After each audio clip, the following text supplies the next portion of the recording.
Let's get it. Yeah, let's do it, fellas. Right from the top, it was some things this week that happened that we didn't necessarily get to talk about. So I want to kind of run down everything, talk a little bit about all the news, and then obviously y'all see the title of the show. We're gonna get into Team USA versus Slovenia. We're gonna get into some other things. We got some segments today. Y'all know we're gonna have a good time like we do every day. But right from the top, it's a couple Phoenix Suns getting their jerseys retired. Sean Marion and Amar'e Stoudemire. How do we feel about this? Are they worthy of getting their jerseys retired? Is it about time? What's up, fellas? Talk to me. I think it was deserved for sure. I think that was a team of an era. You know, when we talk about those mid 2000s, you can't tell the story of the mid 2000s without talking about the Phoenix Suns.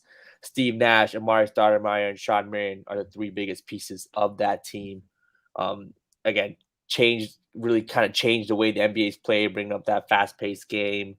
So just an iconic team. Yes, did they not win a championship? No, they did not. But in terms of being an iconic team, a team that is, when you tell the story of the NBA, you're going to talk about that team when talking about 2000s.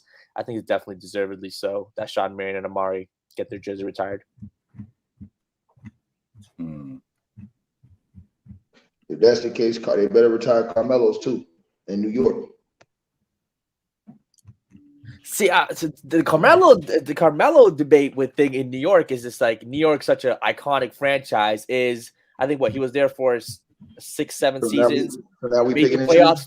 Hold on, no, made it's different context of retiring a jersey for the Phoenix Suns versus the New York Knicks is two different things. But now we're picking and choosing. I think picking and choosing two different situations. Go to the NBA finals. They didn't go to the finals. Charles Barkley took the finals. I hear you, but it's just like getting your jersey retired with the Lakers is different than getting your jersey retired with the Charlotte Hornets. So we're gonna talk about the Knicks. What did the Knicks do for a decade before Carmelo came over there? Yeah, I mean, Carmelo went to a horrible Knicks team where he was supposed to be teamed up with Amar'e, but Amar'e ended up getting hurt by the time he got over there. So that never panned out, and he still led them back into contention. Now that's not his fault that James Dolan dumbass fired the coach, fired Woody when they went and had the best season that they had in a decade. They won 55 games. You understand what I'm saying? They beat the Miami Heat every single game that season, the super team Heat. They wanted to play them in the playoffs so bad they overlooked, and then Melo got hurt before that Pacers series. He got hurt before that, and then Indiana almost went on and beat Miami. So I think New York had a real good chance to beat Miami. They had to beat them all 3 times that season. And remember, Indiana ended up going, I think, 7 games with those dudes that year in the conference finals.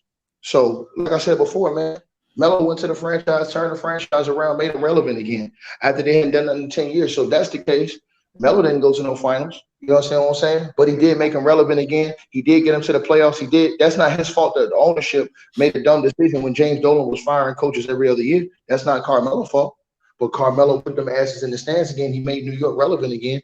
He couldn't help Amar'e Stoudemire, dumbass, punched the glass, hurt his hand. It was never the same again after that. So, hey, listen, if you giving out the awards like that to guys like Amar'e Stoudemire, who I love, and Sean Marion, and they won nothing over there. I mean, bro, for you to then snap your thumb up at, you understand what I'm saying, Carmelo Anthony, when Charles Barkley, he did take the team to the finals. You know what I'm saying? I hear what you're saying. I just don't think Carmelo, I think he made past the first round once.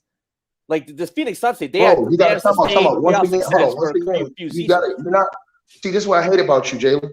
You be on your knees so much for LeBron James. You look at things out of perspective, bro. You look at things out of perspective, bro. And what I'm talking about is Carmelo didn't have that much help like that his entire career.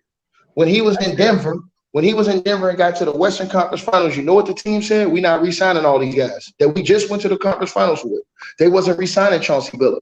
They didn't want to re-sign Kenyon Martin and them dudes a long-term deal. So that's why he left us. Yeah, and they should have done it. They was in the Western Conference Finals. You're supposed to double down. They should have ran it back. You ran into Kobe. You ran into Kobe, and they almost could have beat Kobe that year. And if they would have got to the finals, I would have picked them to win the chip that year. So, but I'm just saying, what I'm saying to you is that, bro, man, like I said, you gotta look at situations, dog. If you put guys like Melo, go ahead, chill. Yeah, so as at Ticket's point, you got to understand what we're talking about with Carmelo Anthony. He is the all-time leading scorer in New York Knicks history. No, not New York Knicks history. That's not true. I think he's top 5 or 6 in all-time scoring in New York Knicks history. I think he played 6 seasons there, and he did make them relevant. Again, nobody was really caring about the Knicks before Carmelo Anthony went over there. I still, to this day, think it was a mistake that he went over there. I think he should have stayed in Denver, but that's another conversation for another day. With that being said, when you're talking about retiring jerseys, you're talking about retiring jerseys for what they did for that franchise. Sean Marion played 8 years in Phoenix. And in the 8 years that Sean Marion played in Phoenix, he was an all-pro. He was an all-star. They went deep into the playoffs.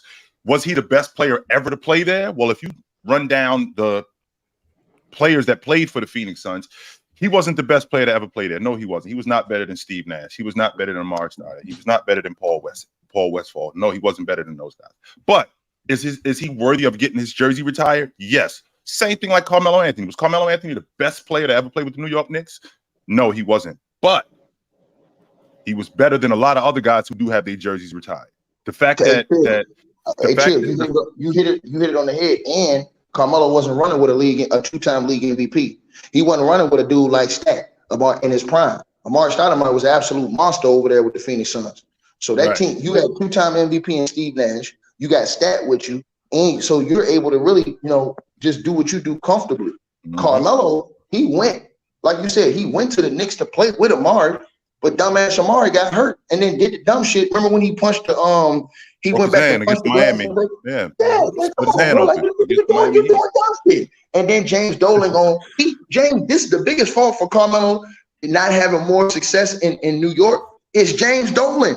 James Dolan should have kept that team and should have had that team. Like, I seen Charles Oakley last night on the shout out to Big Oak too, man. Nigga never changed, stand on business, nigga. He was on the Knicks fan TV channel. Salute to him doing an interview, and he was saying like, bro, how these teams gonna win championships if you're not building a team and keeping the same players? You re-signing different players every other year now. You got to build a team and that's what I think that James Dolan did wrong, bro. When Melo and them was headed in a certain direction, you fired Mike Woodson. Once you did that, now you got to start all over again, and it's all this. Now here comes Phil Jackson, here comes all this other stuff, and it all goes straight to hell. Look, I think if the argument is that Carmelo was never put in an optimal situation for him to win in the playoffs, I completely agree with you. No one's saying that. I don't think he was necessarily put in the best situations to win, the best teammates around him, especially going up against some of these great teams like the Miami Heat and the Denver, them not running it back.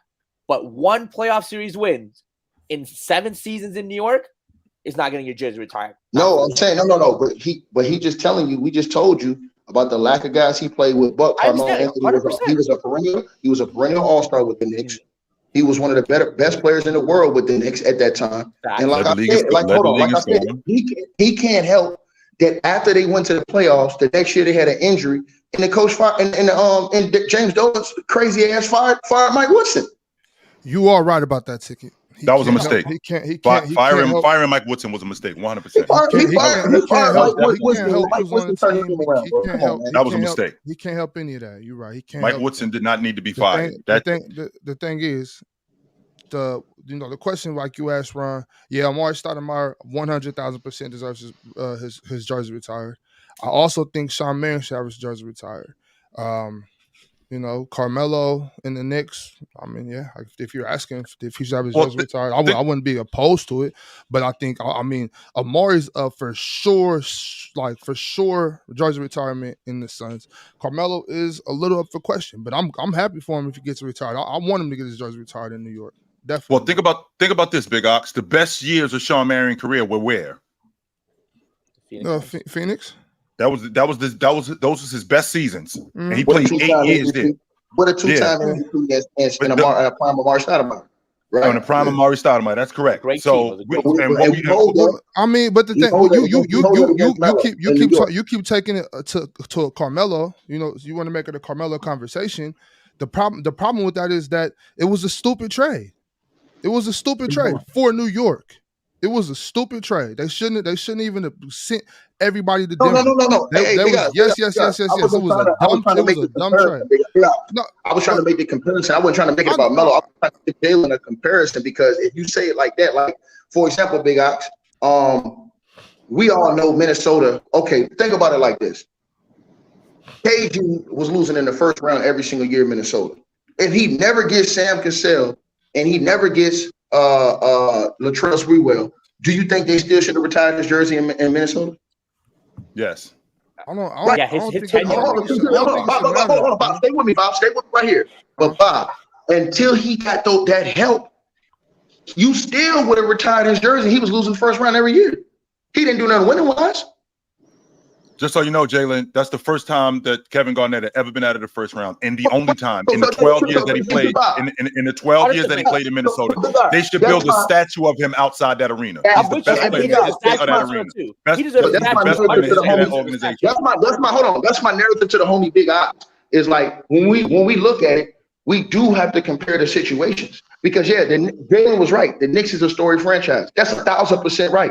But you also have to look at the circumstance and the situation, bro. The situation that Carmelo Anthony was in is not the same one that Sean Marion was in. It's not the same one that daggone Amar'e Stoudemire was in because they all had each other. You had a 2-time MVP, and you had Amar'e Stoudemire, who's one of the best big men on earth. And then you had Sean Marion, who's one of the best role players in the league. I just don't like you saying that Carmelo put the Knicks back on the map. I just don't like you saying that. He did though, Big Ops. He did. Nobody cared about the Knicks. Amar'e Stoudemire went over there and turned up. Yeah. What did they do? One season. One year. Yeah, but regardless of how many seasons it happened, when Amar'e got to the Knicks, that's what turned the Knicks up.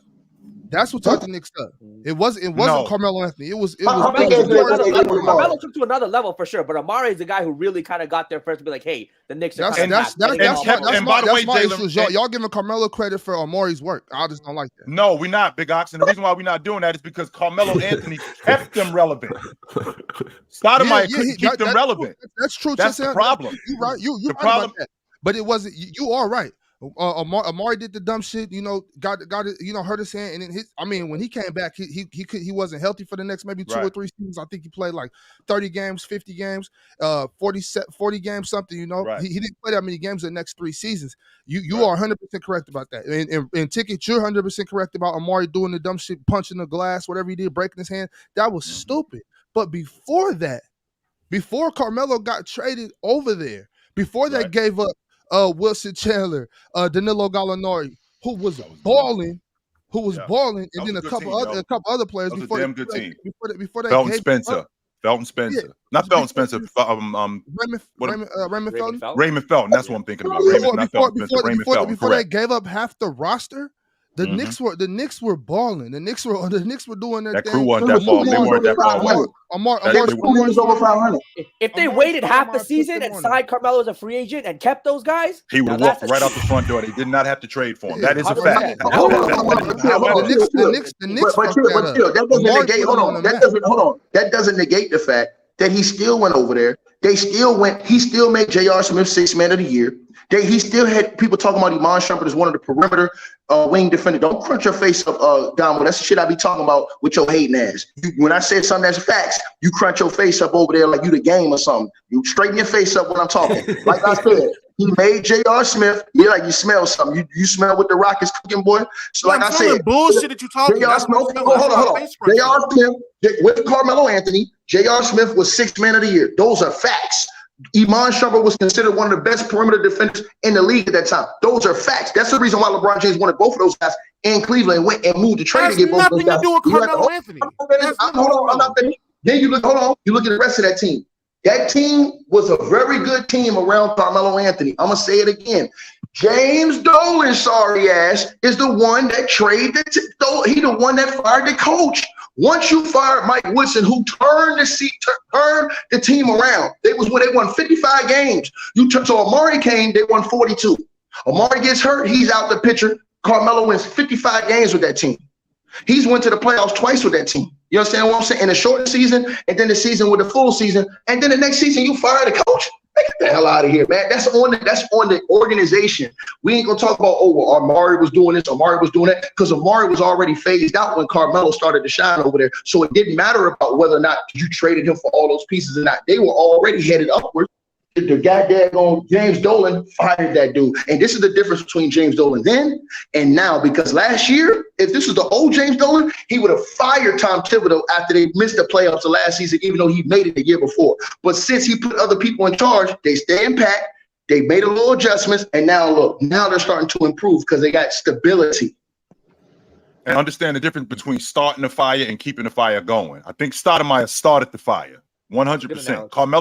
Carmelo kept that fire going in New York, and he made them relevant. We talking Melo dropping 60 balls in Madison Square Garden, getting them back to the playoffs and making them relevant again. And if anybody knows anything about the NBA, they know for a fact that the NBA is hot when the Knicks are good. And when the Knicks were good in those and during that time with Carmelo Anthony, the way he was running, because I can make a legit argument that during that time, we're talking about from 08 to 13, and I believe that 13 around that 13 time, I can make a legit argument Carmelo Anthony was the best one-on-one player in the game, and he was the main reason why everybody was tuning in to the New York Knicks, because the New York Knicks were still a storied franchise, but when Carmelo Anthony went over there, he gave them back credibility. Stoudemire started that thing, but Carmelo Anthony kept the fire going. So the idea of him getting his jersey retired in New York, I don't think that's ridiculous.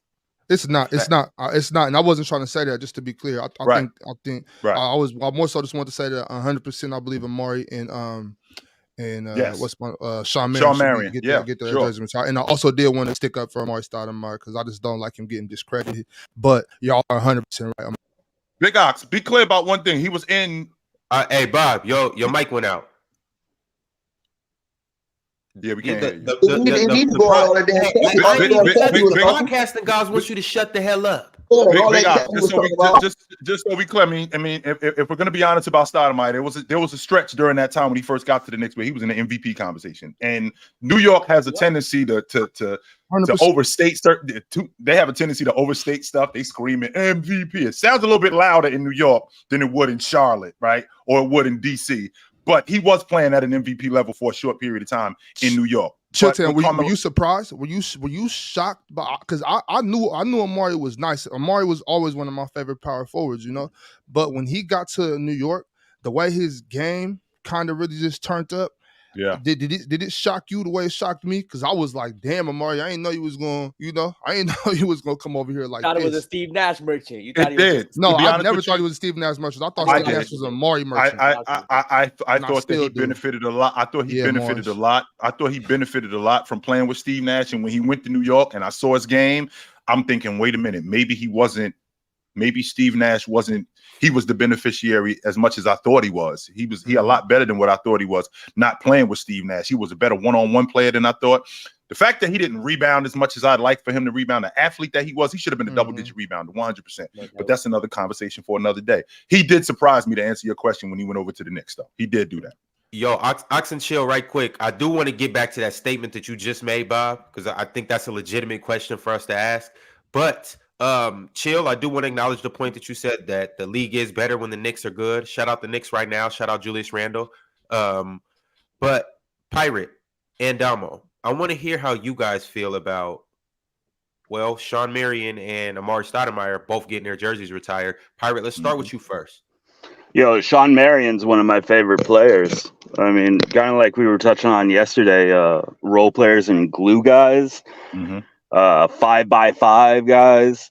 Like two of my favorite players are Sean Marion and Andre Kirilenko. And that is Kirilenko guys up here. Yeah. I'm right by each other, right next to each other. I mean, I don't know. I don't know if I subscribe fully for what made Jalen famous for being a Kirilenko fan, but he's definitely my type of player. Yeah, I mean, glue guys who can guard in multiple positions. I like guys who you don't know what their stat line's going to be from game to game. You know, like Sean Marion and Kirilenko, you don't know. They might score 20, they might score 5, they might get 6 blocks, they might get 1, they might get 5 steals. I like that. To me, that's a sign of, an intelligent player who's just getting in where he fits in and doing what he's got to do. So remember too, absolutely. Pirate. Sean Marion retired his jersey 3 years ago, as far as I'm concerned. Phoenix had some unfortunate stuff happen. I don't know if San Antonio's in the finals in 07, if that suspension doesn't happen. I think Phoenix beat them. And I told Shaq to his face, and he thought I was crazy when I told him that. I said, if y'all see Phoenix in the finals in 2006, I think they smoke y'all. I don't think they beat y'all. I think they smoke y'all. I think they run y'all ass right out the arena. 100% I believe that. You think the Stoudemire could have? No, I ain't say that. I said I think they would have ran y'all asses right out the arena. I believe. Yeah, I know Mars loves that team too, and I do too. That was a really, really well put together team. If Robert Roy doesn't hit Steve Nash, those guys will come off the bench. The Suns are winning a championship. I think they beat San Antonio. I do. No, I'm with it 100%. So they have some unfortunate things. Stoudemire goes over to the Knicks because Steve Nash, his best years are behind him at that point. So it's time to break that unit up. Yeah, they had lost Sean Marion, Stoudemire, but I ain't got a problem with Sean Marion's jersey getting retired. He played 8 years there. He's clearly one of the best players they've ever had. Yeah, he got that ring. Oh well, that doesn't matter. Never mind. I'm thinking about Hall of Fame. Never mind. Wait, what he did in Dallas doesn't matter. Earlier, when Joe Johnson was there, if that owner wasn't cheap, they gave Joe Johnson away for free. Basically, he didn't want to pay him. Like that owner was super cheap, so they kept Joe Johnson in there too. I think Joe Johnson, Jalen. I think Joe Johnson wanted his own crew. I don't think he wanted to stay in Phoenix. I think he wanted to be. I think he wanted to be in Atlanta, and they built that thing around him. I don't think he wanted to stay in Phoenix. I'm not sure if that's 100% true. Yo, Damo, tap in though. How you feel about this jersey retirement for both of these guys? Matrix and I know you had something else that you may have wanted to respond to earlier, so you could get around to that as well. I promise you, I do not care about no Carmelo Anthony discourse. I promise that's fine. I will let it come and go. I don't care about speaking on Melo. Matrix definitely deserves it. Damo, you a hater, yo. I be trying to get on your page, but I'm trying to figure out what your logic is, yo. What is your story, man? What's your problem with Carmelo Anthony? What's your issue with Anthony? Start from the beginning. I'm trying to figure out, and you being a Laker fan, you being a Laker guy, what's really your issue with Anthony? Melo is fine. Listen, legend of the game, one of the better scorers I've seen growing up. Was a bucket, could get it 3 levels. One of the better post players at his position too. Getting the bucket in the post, hard to defend. Respect him. Right. Nigga, he was a loser. There was a reason behind it. He didn't have the most help. Listen, Dame don't get the most help. I still call him a loser. I ain't gonna lie to you. It is what it is, Melo. I ain't gonna lie. This is what it was.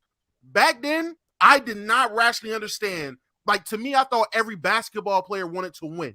So I didn't understand at that time Carmelo Anthony, and maybe it's external factors behind it that I just didn't know about then. Maybe it's just a lot of stuff that I just didn't. But to my young mind at the time, it made no sense for Melo to say, you know what? I see all these guys teaming up. I see guys trying to win. Instead of me going to a competitive team to try to win, I'm going to take this money and go to New York. Like to Chicago, at that problem, he could have went to Chicago, but instead he took the money in New York. That screams selfish. So I was like, you know what? Melo's a selfish-ass player. F him. And then from there, it just became a bit, and I just ran with it. Nah, Melo cool. I just don't care to talk about him. Like, I ain't going to lie to you. His jersey being retired in New York, me personally, I feel like it depends what your criteria should be for getting a jersey retired. I don't know. Should his jersey be retired in New York? I don't think so. I think Denver should be retired. Okay. Yes, I think it should be retired in Denver. I don't know about New York personally. Hold on, Denver, Dabo. Jokic wears that same number. And Jokic just got nice over the last couple of years, right? Jokic So we're just going to completely forget about Carmelo Anthony. That's what you're trying to say? We're going to completely forget about the number 15 that was before him. I got love Carmelo what he did. I got love, but when you have the greatest player in franchise history who just brought you a championship, multiple MVPs, and he played for your team, that guy's getting that number retired. No one else. He can just change his number. What are we talking about? He can change his number. Jalen. So I hear you, Jalen. What I'm saying is, after Jokic retires, they should put they should put Carmelo's number in the Raptors right now. And I know it's a number retirement. But if Jokic doesn't change his number or does, you know what I'm saying, maybe they can make an exception, like put 15 for Melo up there, and then when Jokic retires, put Jokic up there too. They just got 2 number 15s retired or something. I don't know, but Carmelo needs his number retired. Carmelo needs his number. Or this is what you do. This is what you do. This because we're making this way too hard for no reason. Pause. Retire the number for Melo and let Jokic win a number. I've seen it's been done before. Players have got to situations and been like, oh yeah, OG told me if I come here I could wear the number. That has been a thing in basketball, just basketball alone. Plenty other sports, been in basketball, we've done that. So it's not crazy to do. So again, I think Melo's number should be retired in Denver. In New York, the jury's out for me personally. I went Ox. I think New York got back on the map. They got back on the map because of Amar'e Stoudemire. I remember that time. When Amar'e got there, that's when people started talking about the Knicks again. Melo did continue it. Melo did take it to another level, but we didn't care about the Knicks until Amar'e got there. I remember vividly Amar'e Stoudemire almost had a game winner, and that was the game that was like, oh, nah, he's really here. It was a game winner, but it didn't count because it was like a couple seconds off. But it was crazy because no one's seen Amar'e playing like that. I remember that vividly. So that's my whole thing with Melo. But in terms of Amar'e Stoudemire and Sean Marion definitely deserves his number retired. Amar'e Stoudemire definitely deserves number retired. I thought they were retired number one. When I think of Amar'e Stoudemire personally, and maybe just because of my age, I think of number one on Phoenix. That's the first Amar'e to come to my mind. Number one, banging on fools, doing work, going crazy. That could just be an age thing. It's not really that big of a deal. I was like, hey, 31-1 doesn't really matter. Retire it regardless. They both deserve their jerseys retired. These is facts. All right, fellas. Y'all been asking me for a couple things. I've been seeing in the group chat that y'all want a hoop grid, right? Y'all want to do a hoop grid? I don't know what that is, bro. Yeah, what's the hoop grid? I mean, I'm just now getting hip to it too. But if y'all want it, all y'all gotta do is talk to me. Hey, Sebastian, he was in the chat. He begged with me. He pleaded with me. Talk to me. I'm a man of the people. I just need y'all to talk to me. But y'all asked for a hoop grid. Let's do a hoop grid. How we're gonna do it, I'm not necessarily sure, but we'll figure it out. We intelligent guys, right? Oh, yeah, one of these things. Yeah. So this is the hoop grid. So chat, I guess I'm gonna ask for you guys to give me the name of who you want to do this hoop grid. Why can't we just do it together? Well, all right, let's do it. I think it will be easy for us all to do it together, but I mean, let's do it together, Mars. I mean, with the hoop grid, I would say this. With the hoop, if we get an answer from everybody, you can change the answer as many times as you want. I feel like whoever has the best rarity or the best score, that should be the person that we go with. So like everybody gets a chance to say something, but whoever has the highest rarity or the highest score, that should be the one we submit. All right, well, then chat, give me an order, and we're gonna use this order for later too when we go ahead and do our tier list that we're gonna get to. That we were supposed to do yesterday, but we'll do it today. Oh, lowest percent. I don't know if it's the lowest or highest. My fault. I think it's the lowest rarity. Yeah, the lower percentage is better because it's more rare. Okay, cool. Got you. All right, see, we're making progress. Yo, let us get an order, chat. Shoot me an order through. Shout out Vince Carter on that pick. Deserves his jersey retired in Toronto. And even though he only technically only had one good playoff run, the iconicness of him in Toronto, introducing a sport to a country, he deserves a jersey retired. Yo, if we retiring Carmelo Anthony jersey, are we retiring Allen Houston jersey too? And you look at their resumes on that team now. Let me just go recheck Allen Houston's resume real quick. Bro, that's crazy. You open up a Pandora's box. I'm gonna stay out of this one. All right, y'all. Let's go ahead and get to it. Chill. You're actually first. So your job is to find whatever, or we starting with the top left corner? He can start wherever he wants. Okay. All right, wherever you want, Chill. Your job is to match up any of these two boxes. So whether it's the Kings and the Clippers, a 55 game win season or 55 plus win season with the Rockets, or the Clippers or Vince Carter, however you want to do it. Let's see here. The Clippers will not win 55 games this year. I'm not doing that. No. It's at any time. It's any player. So any player that's been on a 55 win team for the Clippers. Oh, yeah. Any player that's been on a okay. So yeah, sure. The Clippers at 50. Clippers win 55 plus games because Leonard was on the team. Well, he wasn't on the team when they won 55 games though. I don't know if I understand this. Maybe one of you other dudes can. Let's start with the first one. You got the Clippers and Kings. Any player who's played for both franchises. Any player who's played for both the Kings and the Clippers. Yeah, and then right under that, you got to go with somebody that played for the Rockets and the Kings. And then so with the Vince Carter one, it has to be somebody that was a teammate of Vince Carter's on the Kings. Yeah, a teammate of Vince Carter. And then in the one next to that is a teammate of Vince Carter. Yeah. Who played for the Kings and the Clippers? No, Monk didn't play for them. That's not true. Monk didn't play for the Clippers. No, he did not. That's a good one. I got you too. Never mind. Oh yeah, we do have a Kings fan here. I forgot about that. Pat Beverly played for the Rockets. No, that's not true. He didn't play for the Kings. He played for the Clippers. I think I'm going to pass on this. I'm going to let somebody else go. You can do the Clippers. You could do the Clippers. Yeah. Somebody on the Clippers that was on the team when they won 55 games or 55 plus games. Have the Clippers ever won 55 plus games? With Chris Paul. With Chris Paul, with Chris Paul, they did. They won 55. Oh, well, you could use him right there for 155 plus games a season. Okay, so Chris Paul at 155 games. Okay, I'm not sure if I understand what's going on, but I bet. There we go. You'll see it. Yeah. W answer. Mm-hmm. All right, we got CP3, and you see the 13.24%. That's for the first one. All right, Damo, it's on you. Let's see if we can get some good answers. Let's get in our bag today. Top right, 0 threes for the Clippers, Michael Ololakandi.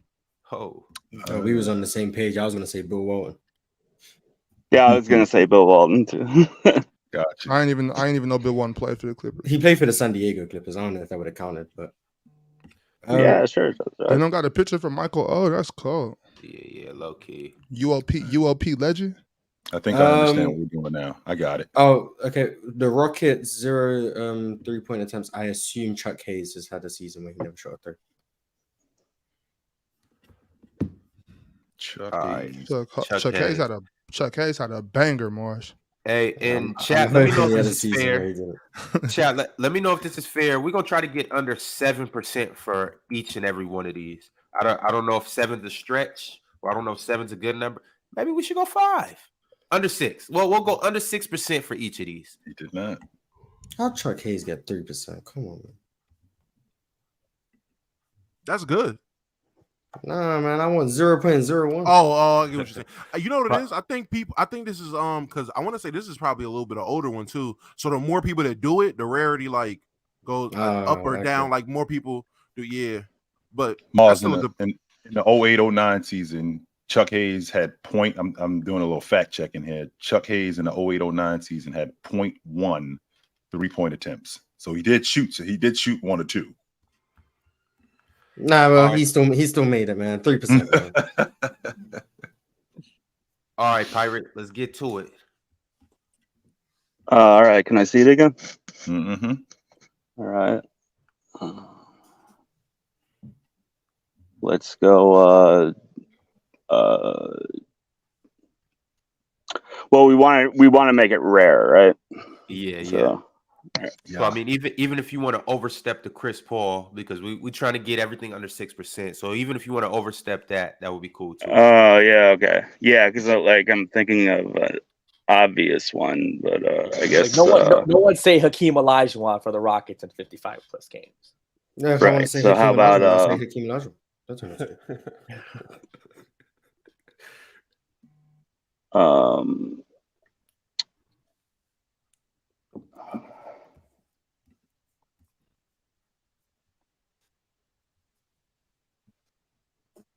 Damn, now my mind's going really blank. All right, how about just don't worry about being super rare and just pick someone, and then we could just go over it again. Oh yeah, and then we can change it. Right? All right, James Harden for wins.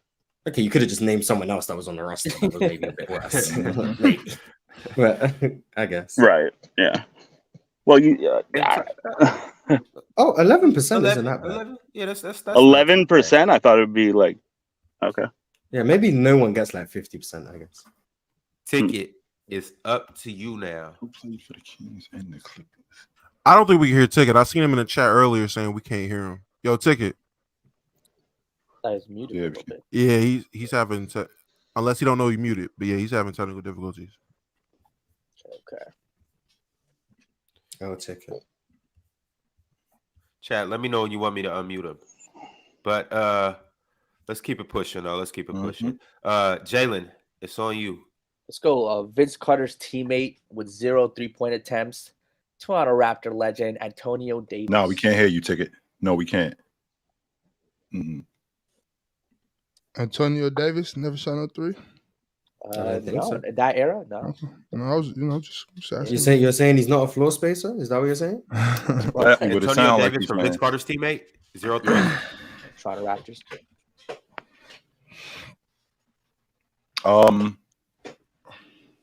Vince Carter was on a team that won 55 games. 5%. So it's on me, Ron? Yeah. Let me see. Yeah. Okay. Chat, let me know when you want me to unmute Ticket. Well, I'll just do teammate of Vince Carter on the Kings, and none other than the legend himself, Kosta Koufis. That's a good one. When's the last time he was in the league? I don't know. He was one of my probably that year. I remember him like he was backing up like Boogie. Yeah, Kosta Koufis is one of those guys that was one of my, one of the role players I used to hype. I used to really like Kosta Koufis. One of my favorite players. Kosta Kouf. They had a picture for Koufis, but not Olakani. That's crazy. Well, I mean that's different though. Like they should have a picture for Olakani, but he's not on Kosta level. Easy. And Antonio Davis, dude was an all-star. All right, Shill. We back on you. As of right now, we doing pretty good. We got obviously we got Kosta Koufis, Antonio Daniels, Chuck Hayes, Michael Olakani. Those are all passing our test, but we got to get James Harden, Chris Paul up out of here. Then we got three open slots right now. It's one of my best friends since the 10th grade. He played for both the Kings and the Clippers. His name is Terry DeHare. That's gonna be rare. That's got to be a diamond. That's got to be 0.001. Yeah, I'm happy I didn't use up that box. Hold on, for which one? Kings and Clippers. Kings and Clippers, top left. You said Terry DeHare. All-time scoring Big East history. DEHERE. Yeah, that's a 0.15. Yeah, that's there we go. That's a dub. There we go. Okay. That's fire, chill. That's what we need right there. For Mons, go Vince Carter teammate. Last slot for Vince Carter teammate. 55 wins. Brian Scalabrine. They won 55 wins in New Jersey? I think so. No, they did. Yes, they did. They did. I didn't know. Fair enough. Great pick, Damo. I think they won 57 games that year. Something like that. 56, 56. I didn't know. I was gonna say like Brandon Bass or someone. Brandon Bass. So do I have to pick Rockets and Kings? I don't know about Brandon Bass, Mars. You fix the Chris Paul. Respect the baseline jump shots. Best baseline jump shot of all time. He does. I mean, I ain't never seen him miss. Facts. So I can. You want me to fill out the grid, or we just? Replace James Harden. Yeah, you can replace James, Chris Paul, or finish the last slot. It's up to you. Hey, wait, hold on. Don't fill in the last slot, because if you fill in the last slot, it's gonna finalize it. If we got any we're trying to bring down, let's work on bringing those down before we fill in the last. Y'all switch them up. I'll get that last slot. So I'll do replace James Harden with Gerald Green. I don't know how rare he'll be, but it'll be less than 11%.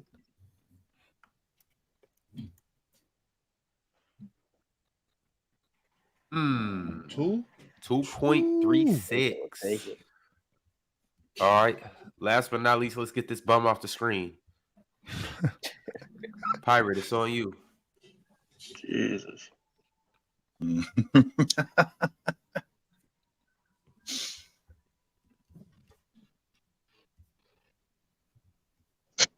What is it?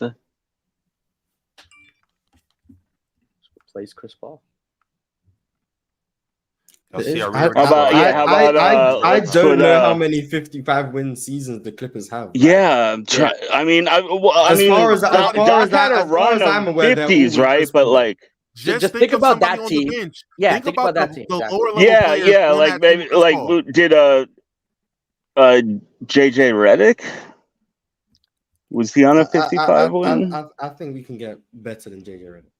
I mean, I think JJ Redick would be a better answer than Chris Paul, but I don't know if that'd be low enough.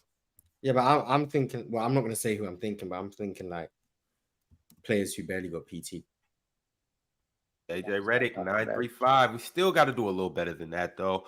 On top where's of that, the total score? Does it have a? Oh, okay. 30-06. 30-06 is not very good. We need to do better.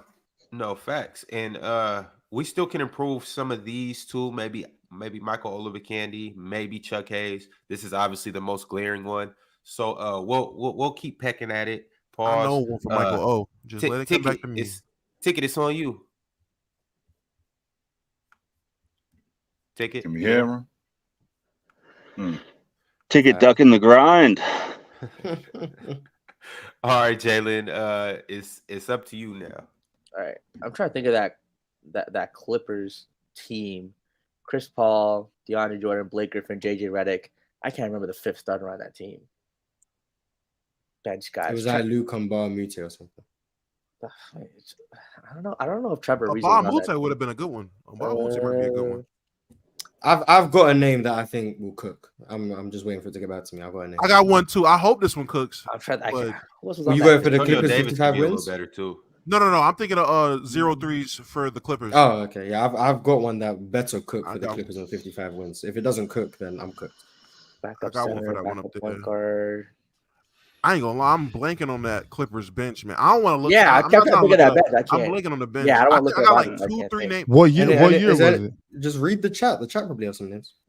I don't want to. You can't do that. You can't read the chat. Come on, you can't read the chat. I can't think of anyone on that bench. Just look at the chat. What year? What year? Don't look at the chat. Well, now I'm looking at it because I said look at it, so now I'm looking. What year are we talking about? Okay, I'll close the chat. And forget it. Sorry for trying to engage with the viewers. My fault. Between 13 and 15, Ox. I want to say it's between one of those years. Okay. I want to say. Yo, and it's on you, Jalen. Yeah. I mean, goddamn. Vince Carter, did he? Who's a worse name than Antonio Davis? A less thing that wouldn't shoot threes. Charles Oakley's probably more known. He played him as a young. Goddamn. I don't think I can think of anyone better. Might just pass it on. I can't think of the real ball knowers are out tonight, man. Hey, facts. That real ball knowledge is coming out. Man, y'all had a long night last night. Yeah. Who's the backup point guard for the Clippers? Had a crazy night last Boston night. is crazy. Had to cancel the graveyard shift. The backup point. I don't know if they won 50 games this season, but I remember Eric Bledsoe played for the Clippers. Eric Bledsoe. That's probably a name too. I don't even know if he was on that team. Can we do tag-ins? Because I think I got a good name. Tag in. I'm gonna tag you in. Tag in. Oh, you just gonna skip, bro? You just gonna skip me, huh? Oh, I tagged him. It was a tag. You got something good. If you got something good. I mean, if you don't, I mean, you got a name too. I mean, hey, if you got it, I'll let you go. Yes, all right, what do you got? How can we forget that he played for the Rockets and the Kings? Kenny Smith. I had one for that one. I thought we wasn't doing that one yet. Hold on. Yeah, we're waiting on that. We're waiting on that. Yeah, we're trying to fix JJ Redick first, and then also if we fill out the whole grid, we'll finalize him. You can't change it. If we do that, we can't change it. Yeah, so we're trying to do all the changes first, and then do that last one. Hey, so that means the last one got to be a banger. Yeah, the last has to be like 0%. So he won 55 games and played for the Clippers. I was gonna say Randy Foye. Basically didn't play that much. I was gonna say Ronnie Turiev. All right, come on. Hey, we all here now. We all just gonna put our heads together. So what we want to Randy Foye hitting on? Try Randy Foye. Try Ronnie Turiev. Try one of those two.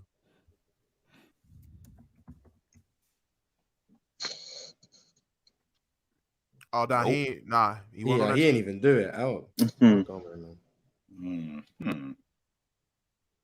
No, he just didn't win 55 games because he's a fraud. No, he just wasn't on that team. He wasn't on the team that won 55.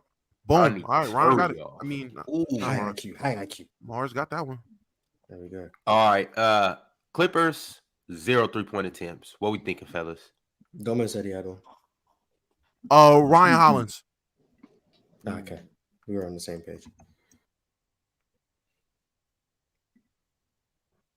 All right, nice. We're cooking now. We're cooking.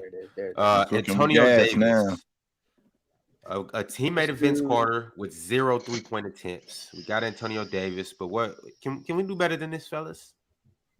So he's had so many damn teammates. Yeah, he played in an era where the bigs didn't shoot. Just who was that the worst big he played with? I know our backup center that year was Willis. What's his first name? Willis. Come on, Toronto. Kevin Willis? Yes, Kevin Willis. That was the backup center. Get your shit together, Kevin Willis never shot a three. Yeah, try him. Kevin Willis. I don't think people try Kevin Willis. Kevin Willie. Let's see what the boy did. Pterodactyl arms. He had like 30-inch arms. Kevin Willis brings us down to 1408. All right, chill. What you got for us? Kings and Rockets. And we need a 1%er. Yeah, Kenny Smith won't be 1%. I don't think. Yeah, no, he'll be over for sure. Try Aaron Brooks. Ooh, Aaron Brooks. All right, another one. Carl Landry too. Well, let's throw out a couple and let's choose the best one. Carl Landry. I was thinking Marcus Thornton. That's who I was. Marcus Thornton. I think the big fella Ralph Sampson might get us too much percentage. Yeah, it's probably higher. He did play a little bit with us too.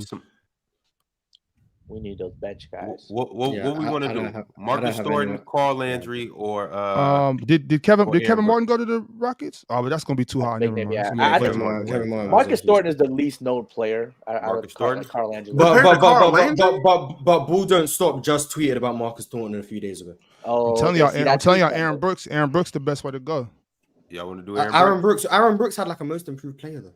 Oh, we're already doing the Rockets Kings. You're right. Yeah, you're right with the. I think we got a good like. He did get lower in Chuck Hayes. I mean, I don't know how much that really. Yeah. Like, could you pick some? I can't see the numbers. It's too small. You know. Oh shit! I forgot Ben McLemore weak ass too. Oh yeah. Damn, Ben might be a good one. I'll say his name. I get nauseous thinking. Forget Ben McLemore. That's true. Ben might be a good one. Ben, Aaron Brooks, or Carl Landry. What y'all want to do? Probably Carl Landry. I would say Carl Landry. I would say with those three. I'll say Carl Landry. Carl Landry probably, yeah. Because Aaron Brooks is known. He's definitely a known player. This shit say like 13%. We're gonna. I know. Marcus Thornton was like 5%. How much was it? How much was it? 15.78. Yeah, but how much was his though? I think you got to just. Can you click behind it? 1.7. Oh, that was a good one. That's good. Okay. So also, what it's all added up. Yeah. Yeah, is that just adding up all the? I thought that was gonna average it out or something. All right, chat. We got 15.78. Y'all let us know how we did. I like it. Let us know how you feel about that. I can't even tell if that's good or not. I don't know how the rarity and all that stuff. I don't know what the average is. We got no one over 4%. I think that's pretty good. Yeah, I feel like that's solid. The highest was Chuck Hayes. Were we trying to get under 7 for rarity? We were trying to get under 5. 7 each. We were trying to get under 5 for each. Oh, I thought for the total score. Oh, that would seem impossible. Yeah, that's crazy. Okay. 15% has to be good. Like. Yeah, it seems like it's good. I think it's pretty good. Shout out all the hoop graders in the chat. Appreciate y'all for sending that segment through. All right, y'all. Let's jump on a couple of these super chats. Kimon Thomas said, "Chill / Mars. Who are some underrated '90s guys you like to watch for their game?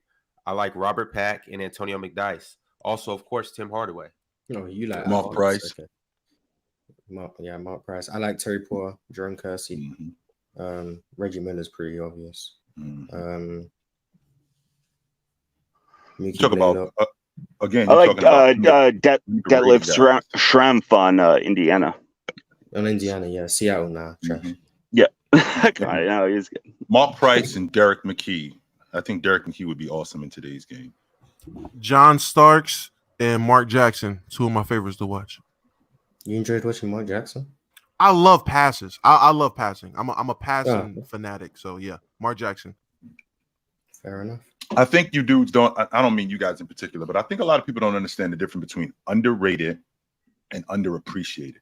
Right. So Mark Price is not underrated. He's underappreciated. He was an All-Pro, but I mean, you're talking about during that time, there was a bunch of point guards that were ahead of him. However, he is underappreciated. Same thing with Mars. What Mars just talked about. You like watching Mark? You like watching Mark Jackson? Yeah, Mark Jackson was awesome. He's not going to blow you away with his athleticism or anything like that. But Mark Jackson, one of the smartest point guards in NBA history. He's a part of the 10,000 assist club.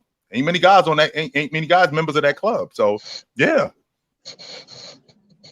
Turnstile on defense though. But yeah, that's fine, man. that was fine. Bo Outlaw. This is one of my. Bo Outlaw. I just love Bo Outlaw.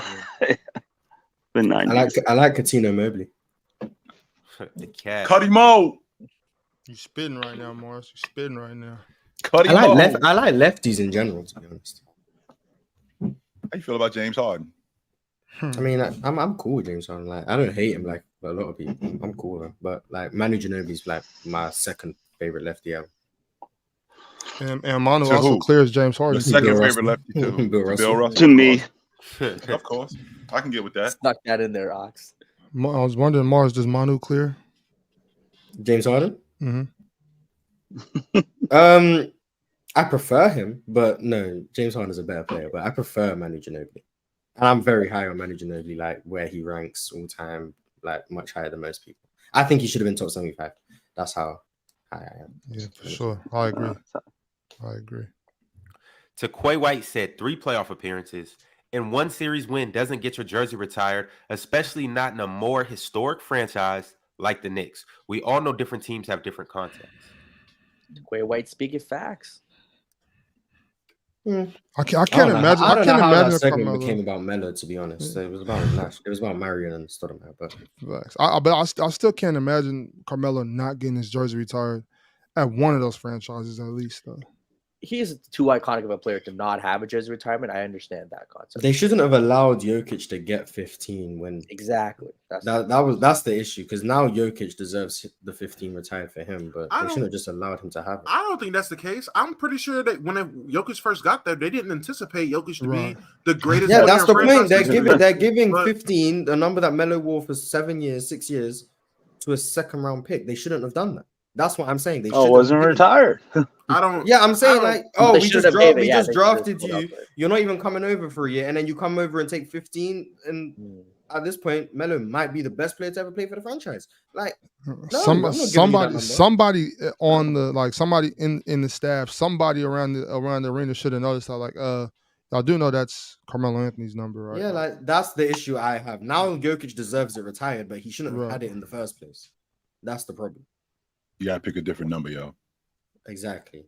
How that situation ended, I don't think I ain't gonna lie. I'm with people in the chat. They did it despite Melo at that point, because I don't think they ended on good terms, did they? They didn't end on the greatest terms. Yeah, 1000% it was out of spite, but no, I still don't think that's a. I don't think that should have been a thing. Man, get out your feelings, chick. We broke up and it was bad, but it was more good than it was bad. Get out your feelings. Yeah, it's like KD leaving OKC and then OKC get Wenyen Gabriel when he wants 35. Like, no. Then Wenyen Gabriel's gonna wear 35. Like, I don't know. Nah, you can't be giving out. They're wearing 35. No, I'm good on that. No. Yeah, I mean that's kind of retiring the number before it's retired. They're gonna retire. They're gonna retire KD's number at OKC, right? And that's when no one should wear it after it's retired. After it's retired. Right. Otherwise, you've kind of just already retired it. Yeah, it's like a pre-retirement. Like, no one else is going to wear it and then risk jeopardizing the retirement because we're waiting to retire KD's number.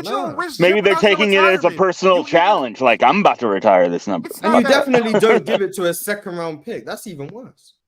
Honestly, it's not that deep. You literally switch the number when it's retired, or you just retire the number. And if say you are Wenyen Gabriel with 35.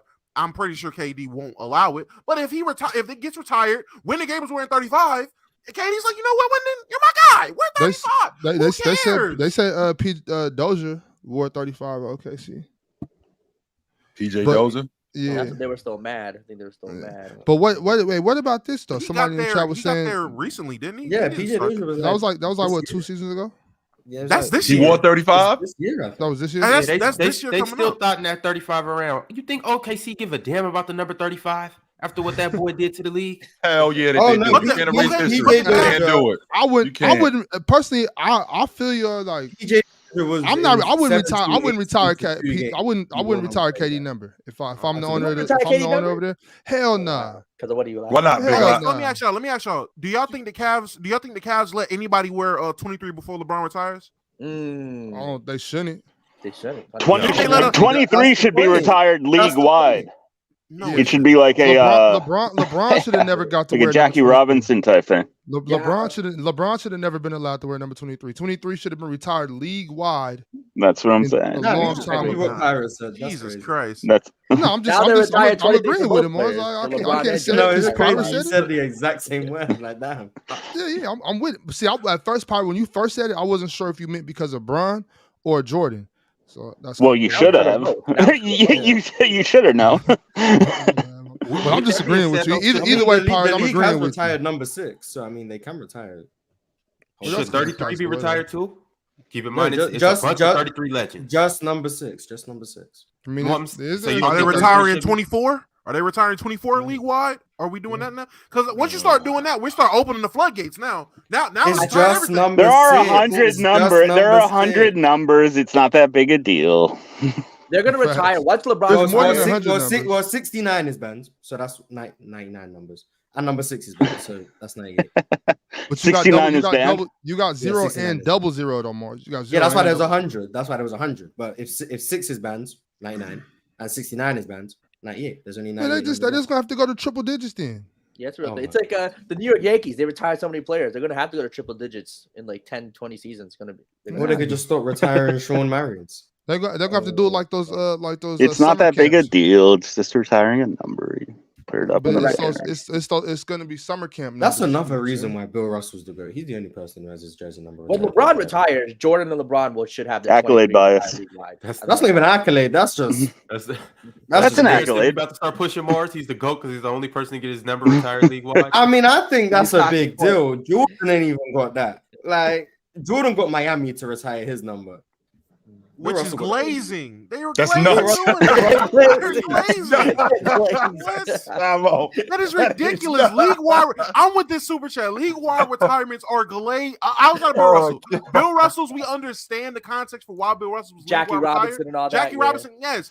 The innovators of the game, like the forefathers, the guys that came before, that's fine. But if you're telling me, oh yeah, when LeBron retires, no one in Minnesota can wear 23, that's glazing, bro. That's like nuts, that doesn't make sense. That is nuts. I think the LeBron and Jordan thing put both their names on that jersey, retired league wide. Jalen, it's not about LeBron, it's about Jordan. Oh, but now 23, it's not the story of just Jordan. Yeah, I think I read somewhere. I don't know if it's true. Maybe someone can look it up. That the only number never worn was 97. It's a couple. I think it's a number in the 70s too. And I heard it's like 4 numbers that have never been worn. Really? I thought I read it. There was only one. Other than 88, who's wore 88? Who's 87? Who's number 87? Why not? Who's number That's so 86? weird though. Why not? 85. 88's like seems like a popular number. Who wore 72? Let me know who was number 72. Ryan Rupert, 72, Portland. Really? Wow. Crazy. Someone buy Mars a beer. Yo, he said that too fast. Yeah. That's crazy. That is nuts. Hey man, bull knowledge, man. Yeah. These guys say I'm surprised no Canadian wore 99 in the NBA as a salute to Wayne Gretzky. People saying 88. I said other than 88 because I knew what you call it, Balenciaga. That's what I call him. That's what I call Balenciaga. Balenciaga and Nicholas Batum wore 88. Yeah, 88's a good number. That's super lucky in Chinese. I think 99 would be great. Someone wear 99 in NBA. Mm-hmm. Doesn't Taco Fu wear 99? 99. I mean, yeah, that's cliche. Cheese sent through a super chat. He said, "Open gym yesterday was goated. Shout out Bob, Low, and Mars. Y'all had a hell of an episode. Bob got shout out for being in the chat. Bob got shout out for being in the chat. That's crazy. Hey, I was in the chat for a couple minutes at different times. You know, I'm just, I'm a goated chat member. You know, Dub and Low were going at my presence 9-round fight. No, Dub was just. I was in there trying to give Dub some moral support. He obviously wasn't listening. I was trying to remind him, breathe, relax. But it's been a while since I seen Dub in that form. I missed it. I missed it. It was bad. Hold up. Oh man, that was crazy. Mars wasn't even trying to save his boy. He could have read some super chats, bro. I tried to, and then he kept going. That was no one. He was in his zone. Kept going on what? Dub is that dude too. Like once Dub get going, forget it. You can't stop him. He was on Dwayne Wade's peak is better than Steph's. And who else? Oh, jeez. My thing is, I wasn't necessarily disagreeing with Dub, but I wasn't going to get on that train. I don't think the take was as egregious, but when he started explaining how Steph Curry wouldn't be able to succeed in the 2000s due to a lack of that was crazy. And then that's when I'm like, okay, yeah, he didn't even know what he was talking about. He didn't know what he was talking about. This my thing though. So like, I think like what you was just saying, Ryan, I'm with that. Like that's why I can relate to Doug. When you feel something and everybody doesn't see it the same way you see it. Sometimes you got to go bungee jumping without the bungee cord. You know Which is fine, Big Ox, but what you got to do is you got to come with legit logic. You got to come with legit logic when you if you're explaining something to me and you need me to get it, right? You need me to get it, but I'm not getting it. The reason why I'm not getting it is because your logic doesn't stack up. I'm like, wait a minute, that just 2 + 2 does not equal 5. It equals 4. And what you're telling me makes 2 + 2. Something's missing here, and you want to keep going with it, and then you'll start to talk louder. Okay, well, yelling's not going to help because I still don't get it. I still don't get it. So, I mean, no, I understand that too, but Dub did make a couple points, and y'all know how Low likes to do. You know, Low likes to ask you a couple questions that seem unrelated, and then do a whole 180. That's the what you call it. That's the left jab. Yeah, that's the left jab that he hitting you with. He's setting you up with the left jab. And before you know it, you're just in the corner getting stomped out, getting punched on. You know what I'm saying? You like, how did I get here? You know what I'm saying? That's Low. Just a minute ago, I was on to something. You know, and so now Low's like push. Now Low's damn near making me walk the plank, and I got to jump in shark infested water. Like I can't turn around now. And you don't even believe what a minute ago you believed what you said. Like, wait a minute, maybe I was wrong with what I just said. I had a really good argument, but now I don't. Sometimes I do that. Go bungee jumping without a bungee cord and and then realize halfway down, like, damn, I don't got my bungee cord. It's too late. Too late. I'm out of there. You know. Damn, poor. But more super chats that they coming through. So let me get to them. How much better is Jokic than the second best player in the league? Not much. I think Jokic is the second best player in the league. So Luka is coming. Wait for him to be the best player in the league. Luka about to be the best player in the league. Y'all gonna see. Y'all really gonna see. That's what LeBron fans went from LeBron to Luka. From first it's all he went. That's where they went. That's where they went. Which ones? Which ones, Miles? Because I'm not one of those dudes. I'm not. I'm on the Luka. I'm not. I don't hate. You're not on the Luka train. Yes, I'm not. I am you're not. You're on the Giannis train. It's one of the other. I am. I'm riding first class. LeBron fans either go to Giannis or to Luka. They go to one of them. Some go to both, but hey, they got love for Jokic too. Jokic gets love too. The logic with Joker. I got to stay consistent with my logic, and I stay consistent with my logic with Joker, like I had to do with Kobe Bryant and LeBron James. Even though I felt like James was better, what Bryant had done from 2008 to 2010, where he won the league MVP, they won the NBA championship twice, and he was the finals MVP. I could not deny that. That's the best player on the planet. Even if I felt like James was a better player than him. Well, the same thing going on here with Luke. The same thing is going on here with Joker. Even though I feel like Giannis is the best player on the planet, I can't fight the fact that Joker just won the league MVP twice in a row and just won the NBA championship and the finals MVP. I can't fight that's the best player on the planet because I got to stay consistent. I think that 1A, 1B, but I've been saying that for like maybe 15 months at this point. So it hasn't really changed for me. I don't know. I go back and forth. Mm-hmm. Speaking of LeBron fans and whatever, Brett sent a super chat and said, "What's worse, a LeBron lover like Chill or Jalen, or a LeBron hater like Ticket or Elder?"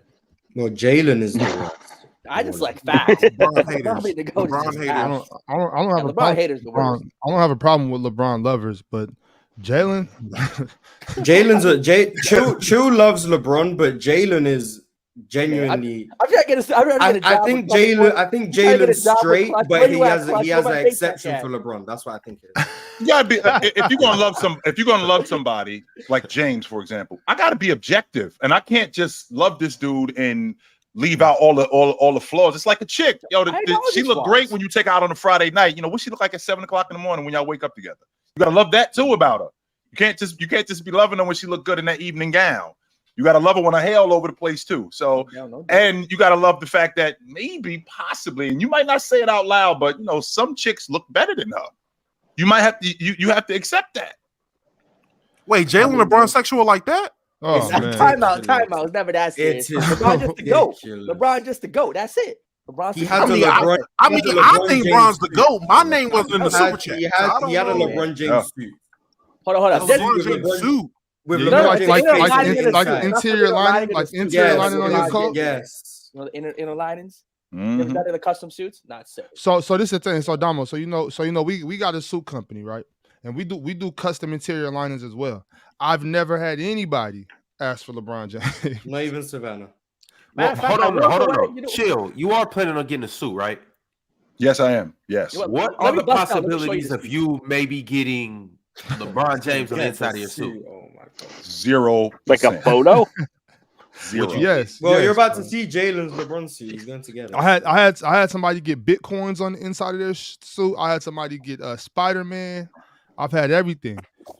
I've had people get their mothers, pictures inside their suits. I got that one too with friends. I got inner liners. We got LeBron James. Have I seen LeBron? Right. This is the worst glaze I've ever seen in my life. Oh yeah, it's gone too far, man. Come on. B's man. Yeah, I'm not doing that. I'm not doing that. No, dude. I'm not doing that. No, I'm not.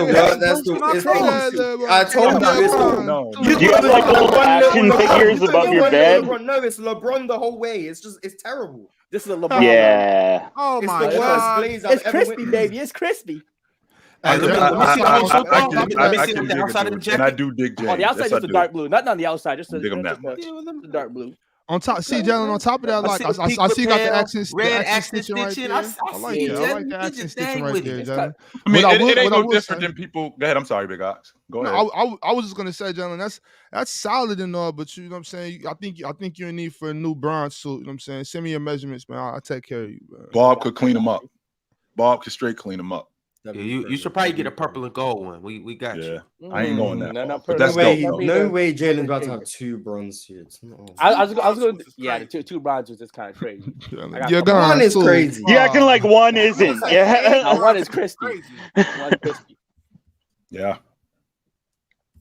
They messed All up right, my the vest though. I was supposed to put LeBron on the back of the vest, but they put another design. for They real? messed up the first- Oh Yeah, my They messed up the vest though. They messed up the vest in that one, so we're gonna get that fixed though. They messed up the vest. They put a cool design on it, but it wasn't a LeBron one that was needed. Yo, Jalen, that's yo. Hey man, I told you he's the biggest. I got this one. Hold on, I got this one. One of my other boys, he got a Kobe one though. He got one that's like this, but with Kobe. Hold on, let me ask you. Major glaze. When did LeBron become your GOAT, Jalen? Oh, LeBron became the greatest player of all time probably after his first ring. I don't value championships. I don't value championships. After his first ring? Yeah, In 2012, LeBron was the greatest player to ever play. I don't value championships as much as other people. I just think he was the greatest basketball player. His abilities on the court, impact on his team's pursuit of winning games was the greatest. So yeah, he was my GOAT after the first ring. Just don't care about Bill Russell. It's fine. Wow. You got to remember, Pirate. These the what do you call it? The participation trophy kids they're on the way. Jalen's 30. Jalen's close to 2 I'm 30 next year. We're going to be at the old head next year. Jalen's old. He's not part of that generation. I'm joining the OG club next year. You can't even use that. Jalen's just the glazer. That's what that is. Like, crazy. No, we love facts. We love facts. All right, y'all. To Quay White said, "Don't fill in the Rockets Kings. It'll submit the grid." Appreciate you, yeah, Quay. when I was about to say Kenny Smith, right? Oh, Ronnie Terry. Someone sent the super chat. Oh, well, I didn't get it from him. Cap. Styles Blackman in the house. He said Ronnie Turioff. I actually didn't know he sent that, but sure. Chat watcher, huh? Mm-hmm. Almighty Lambo said if it wasn't for Jordan, LeBron would have been the first person to bring a ring to my Cavs. Dub and Mark Price. He wouldn't have been. Well, that's not true. No, that's not true. Number one, they wasn't better than the Bad Boy Pistons. That's number one. Number two, they wasn't better than the Knicks. So let's kill it. Kill it. Kill it. That's not true. I don't know about championship, but that's not true. That is not true. Put a fork in that. Slim 21 said, "Salute Kings. Describe Monte Ellis' career." Oh, I thought he meant like salute to the Kings.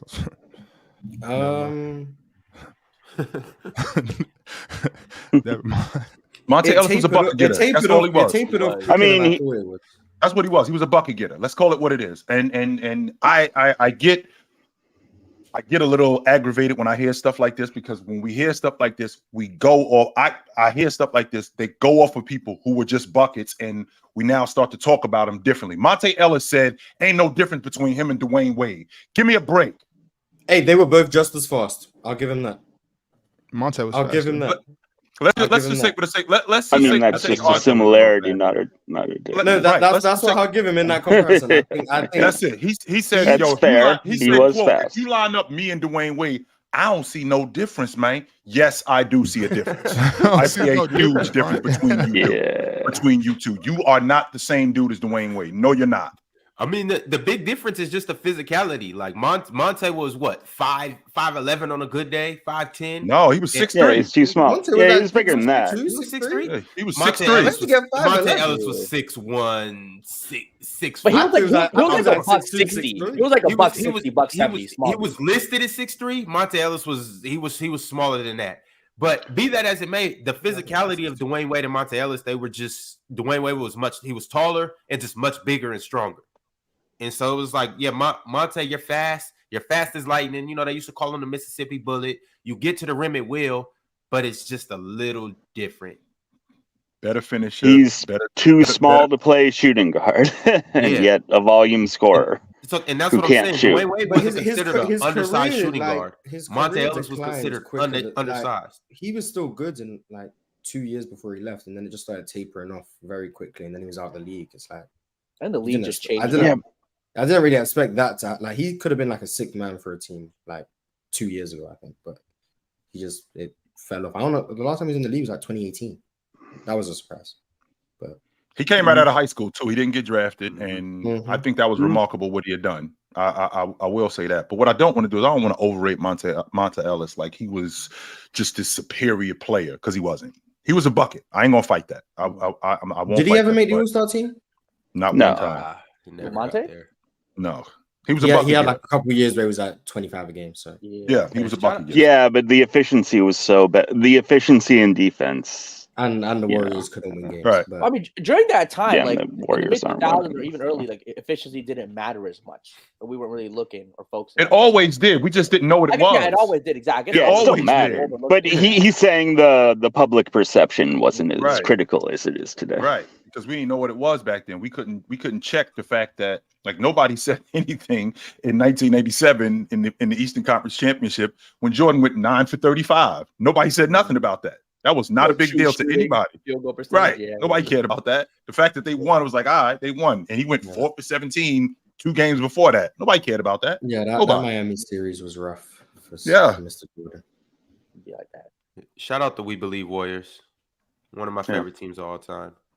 Fun. All right, y'all. Hold on, go back to the other one. Whoa. Go back to the other one. All right, chill. Okay. Almighty Lambo said chill. You don't think we would have won in 92 against the Blazers? Y'all, dude. No, they smoke y'all. I do not think that y'all beat them. And the reason why I don't think that y'all beat them, because overall that unit was better than your unit. Even though, as good as Mark Price was, I think Mark Price gets outplayed by Terry Porter. You didn't have an answer for Clyde Drexler.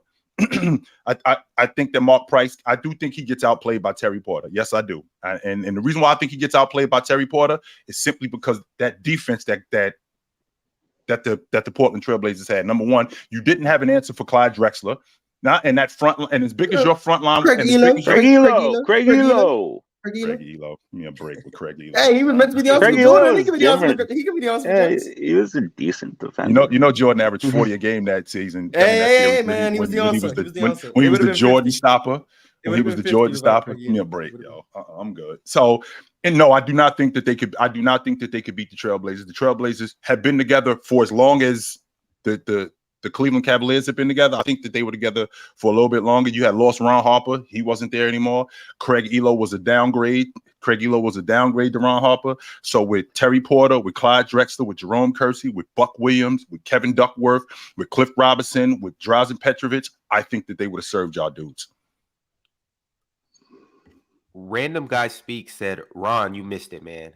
Low, the guest, and the chat had Dub out here fighting for his life. Open gym yesterday was elite. Y'all dudes love that, though. It's crazy that in how, like in basketball talk, you have to defend yourself when you make a take, which is nuts. Because everybody's takes is what you think it is. But if you let everybody else tell it, you capping. So, for example, me, when I talk about LeBron James, If I talk about LeBron James, I'm a bronzexual. I'm completely subjective. Meanwhile, people who talk about Kobe Bryant do the exact same thing that I'm doing, but they don't get talked about like that. But I'm getting talked about completely different. I think that's nuts. And all that Jordan propaganda, like the whole documentary, that 7-part documentary. But come on now, I think it was like 10 parts. Yeah, 10-part propaganda documentary. That might as well have been made by China. The way it wasn't a Jordan documentary. It was a Bulls documentary. And see how it turned out. It became that was a bad time in sports talk. Yeah. I remember like it was. Big channels were just talking about The Last Dance, and that's all they had because of lockdown. I'm like, okay, yeah, we're cooked.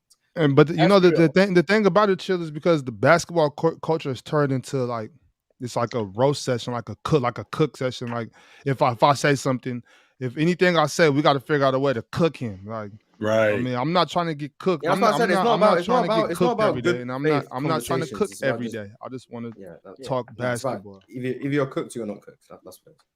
Yeah, right. So to me, it's corny. I don't really like that. Like, I'm not trying to argue about every little basketball take. Yeah, I'm really not, Bob. I don't want to argue all the time. I like to just talk. I got my kids because and there's this. People are here to see you argue. They're not here, which is fine. No, that's not fine. That's not fine. Like this can't be all 100% entertainment based. Like it has to be some educational value or something else to it.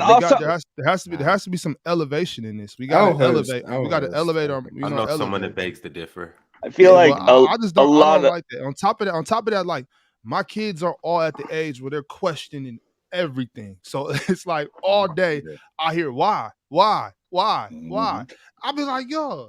And then when I talk about basketball, it's like, oh, you got cooked. Like, all right, bro, I can't argue every single take. And it's a lot of these people, they want to argue like most of this stuff is obviously subjective, but they want to argue it as if it's objective. And I don't know, it's just like a hatred in their heart to like prove your logic. Like instead of it's when I go into a conversation where we're speaking about something subjective, it seems better to like try to understand someone else's subjective point of view than to argue as if you have an objective answer to these questions. Because like I hate to break it to you guys, but no matter what take you make on basketball, like the good Lord is not going to descend the heavens, slap a gold star on your head and say, you know what? You are right. You're right. Latrell Sprewell was number 37 in that year. Like you finally spread the truth to the world. Really? I think my Norman Powell take yesterday might be God worthy. He's getting ready to come down. I'll say this. I really believe what happened with basketball discourse. It's the fact that so many people came up in an era of watching First Take, and everyone came up watching Skip Bayless and Stephen A. entertain them, also talking about sports and confirming or disproving their biases or what they thought. And so many people wanted that opportunity to be like, nah, I can't wait till I get a chance to So now every time someone has a conversation, it turns into that. You either have people who are like Skip Bayless, which I ain't gonna lie, I have my tendencies where I'm just hating to hate. And it is what it is. You have that. You have your people that's like Skip. They're gonna hate the hate. If there's a player they don't like, they just don't like them, and it's always gonna be that. Or you got your Skip Baylesses. I mean, not Skip Baylesses. Your Stephen A's. You got your people who's gonna be very passionate, animated. Yeah. They're gonna do whatever, whether it's entertainment or big words or whatever it is. Shout out Nick Wright. Some extraness to get. That was crazy. Shout out. They're going to do something to get their extraness. I like that word. They're going to do something to get their extraness out there when it comes to the conversation. It's not just simple barbershop talk and we're having a conversation about basketball. No, now it's a debate. Now every conversation about hoops, every conversation, I'm just keeping hoops. Every conversation about hoops, it's a debate now. And if we don't agree, someone has to be right. There's no one agrees to disagree anymore, which is crazy. No, and by the way, Damo, if we disagree, you don't know anything about basketball. You are casual. Right? Yeah. You're casual. You have no idea. You're stupid. You don't know ball. You have no idea. You've never watched it. You're dumb. You have no idea what they're talking about each other's mothers and stuff. God forbid, I played a little bit of basketball in my day, and you can't shoot a left hand layup. Oh, buddy, it doesn't matter if you're making perfect sense. Forget You it. can't do it. It don't matter. But Damo, I got to say that though. If your left hand is raggedy, I gotta question some things. Listen, my left hand, and I'm not saying my left hand is raggedy, but my left hand being raggedy has nothing to do with the fact that Russell Westbrook still leads league in turnovers. That does not disprove or prove my point more. I cannot be able to shoot free throws. I'm still gonna tell you Chris Paul's a dirty player. That doesn't change that. Shit, I can't shoot free throws almost. It's like with Dr. J when he put out his top 10 list. I think instead of like, obviously I disagree with a lot of it, but it's like, okay, the thought process was, why does he have those guys on his list? And you understand when he grew up, the guys he was watching, his criteria. It's like, okay, based on that, all those things put together, I understand why that list is his list. Keep it moving. I made a list. Utah Jazz power forwards. I made a list. I made a list about that, Jalen, because at first I seen the list and I was kind of like, I understand a couple of these players, and now I got to remember Dr. J. Dr. J was born in 1950. You know what I'm saying? So I'm like, I understand why he had some of these players. The only player that I was concerned about, and I knew instantly why he wasn't on that list, was Larry Bird. I was like, okay, Doc, I see what you're doing here. I know you hate Larry, but come on. But you know what? I'll tell all you young people out there, you will get yours. 20 years from now, when you're trying to tell someone how great LeBron James is, I can't wait. The day is coming. I can't wait till Mars is my age. In 30 years, when Mars is my age, and his nephew is going to tell him that Kobe Bryant played against plumbers and that Russell Westbrook or Damian Lillard was playing against podcasters and streamers, and Mars is going to want to choke his nephew to death. I'm telling you right now, I can't wait till that happens. I can't. YouTubers. You're playing against rappers and YouTubers. What are you talking about? What are you talking about, Uncle Mars? He couldn't do anything in today's game. Kobe Bryant would be terrible in today's game 30 years from now. He was playing against plumbers. I'm telling you, Mars, you're going to want to choke your nephew to death. Watch. Mars, just don't even think about it. Obviously, don't choke him to death, but just haul off and just sock him, smooth in his like, don't choke him, knock his jaw off. Yeah, I'm talking. You don't got to chin check him. You can just open chest him, just boom, give him something. That's right. I'm talking about give him something hot, Mars, like cock back to. I'm talking about bring it back to Madagascar. Boom, cave his chest in. Oh, and Ron, to that super chat you just had up, give me Luke Walton. I'm sorry. Give me Luke. Oh my God. Luke or Darvin Ham is your coach. Damo, you don't mean that, bro. Luke. Yeah. You don't mean that.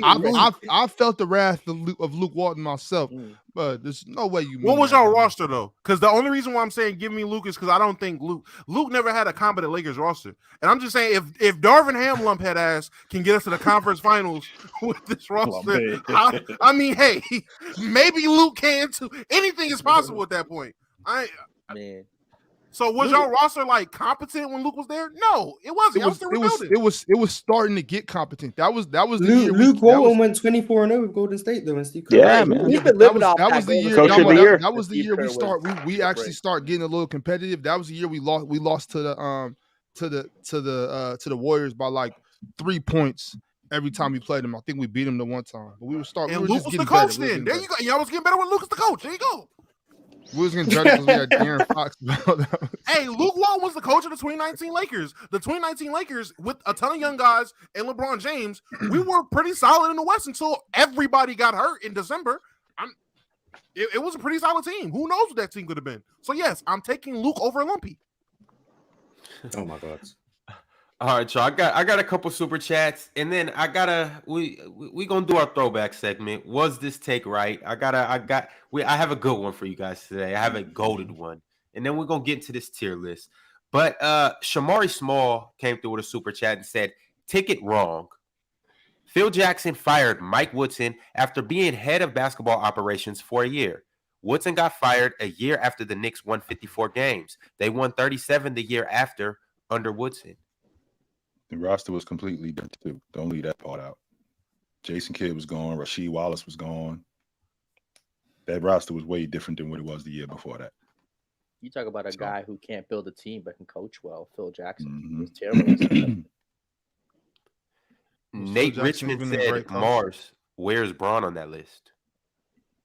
What list did I give? I can't remember. Lefties, because he's naturally left-handed. That's the only list I've given, and he's very far down the list.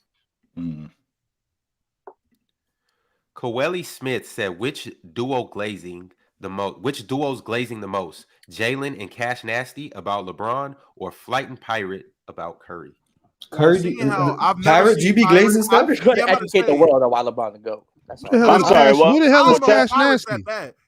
Wait, what's that? Content creator. Cashnasty's probably. I feel like I'm pretty objective over everything. You know why? Because I don't mind like really liking players who aren't even that good, man. like. Yeah, I don't care. I don't think Pirate glazes stuff. I'm about to say Cash and Jalen. I think Steph is a really good player, but I mean, goddamn. Like, with his repertoire, that's a nasty. Yeah, Jalen and Cashnasty is crazy. We try to educate the world, man. LeBron to go. That's it. And by the way, Damo, if you don't think this player that I think is awesome, you are clueless about basketball. The player that I think is if I think Steph Curry is the best, and you don't think Steph Curry is the best, you don't know anything. You don't know anything about basketball. Listen, dude, I've had a bunch basketball conversations. I love it. It's hilarious. It's entertaining. If you don't see that Lonzo Ball without bad knees would have been a spectacular point guard, I don't trust your basketball IQ. That's just it is what it is. If you don't think Bill Russell's the GOAT, you just like this is also why basketball talk shows are the most viral though. Basketball talk shows tend to have the most views, the most likes in all social media platforms, more than baseball, more than hockey, more than football. Even though football is a more popular sport, basketball on social media, all the debates garner far more views. If you don't believe in Mo Bamba, I don't know if you really know basketball. Okay, buddy. Okay, here we go. See, Mars, but it's the hating the player. A lot of people have the logic. They swear that like, oh, if you don't rate this guy this high, you really don't like this guy, and you have some agenda against this guy, and like you hate this guy. And I always think like I can make 100 lists based off 100 different criteria, and on each list, like different names are going to be here and there and here and there, and like just like when you rank a guy, there's absolutely no way to like absolutely rank somebody. There's so many different factors and so many different ways to look at it, you know. And apparently, I hate Kobe Bryant. You do, right? Because he's 11, right? But I hate Kobe. Apparently, I hate. Even though the best basketball game I ever saw with my own two eyes in the arena was the Sacramento Kings against the Los Angeles Lakers in 2001 in the Western Conference Semifinals. I was in the building that day. I was there. You see what Ox just did? You see what Ox just did with his face when you brought up that game? When I brought up retiring, when I brought up retiring 24 and 8 league wall, you made that same face, man. You hate Kobe. I ain't gonna lie. See what I'm talking about? See what I mean? No, the reason why and it's fine. You can hate Kobe. The reason why I made that face, it was because I'm thinking about the domino effect. Damo, you said we retire in 24. Well, what happens when Jabbar retires? We got to retire at 33 now. What happens when Doc passes? What happens when Doc passes? What happens when Magic is gone? Do we have to retire 32 now? It's a snowball effect. It's not because it's Kobe Bryant. No, it's because it's the domino effect, and this thing is now going to happen. What happens when Jay retires? Like when Jay retires, we can't wear Jordans no more. He ain't around no more, so we can no longer wear Jordans. There is something wrong, but it's not too bad that you hate Kobe. It's cool. You hate Kobe. I do not hate this dude. He does not hate Kobe. People get riled up. Yeah, he doesn't hate him. I saw the chat. I do not hate this dude. Open gym too. We're talking about yesterday. People are complaining. Look at Jalen stepping in and said to save his fellow Brown sexual. Because Jalen hates Kobe too. It's not. No, it's not. I'm saying y'all stick together, Jalen. We know why you hate Kobe. Hold up, no. We know why you hate Kobe. Can I give you two numbers? Hell, put an 8 with a 1. I mean, that was a game. Here's my question. I got a question. So if I hate him, Mars, what's the reason why I hate him? Why do I hate this dude? Because like an hour ago, you said you can make an argument Carmelo from 08 to 13 was jealous the best player in the game when Kobe was there, just being the best one-on-one player in the game. That's not an argument. So it's not even a question during that time when Carmelo Anthony was leading the league in scoring that there can be an argument made that he was the best one-on-one player in the game. Yes. There's no question. Yes, it was Kobe. No, that doesn't mean that doesn't mean that Kobe. No, that's not Only true, people Mark. who hate Kobe would say it was an argument. That's not true. I'm not gonna lie.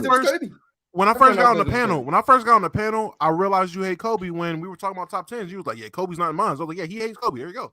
Bro, based on his logic, Kobe had 11. Based on his logic. There's only 2 players that I actively believe Chill hates, and it's Kobe and Kyrie. They're the only 2 players I genuinely believe Chill hates. Chilltown values a lot of time of players coming into the league right away and dominating. You think everybody on that list? Crazy. All right, Charles. It's time. It's not crazy on his list based on his criteria. That's all I'm saying. Chill, I wasn't gonna play this video. Of course, you're saying that. Of course, I got Kobe like 6 or 7. So I mean, oh no, now he's gonna play a video of you like hating right Kobe. Here, I was actually gonna play a video of Mars, which I will play next. Chill, I wasn't gonna play this. It just happens to be the default video, but more proof.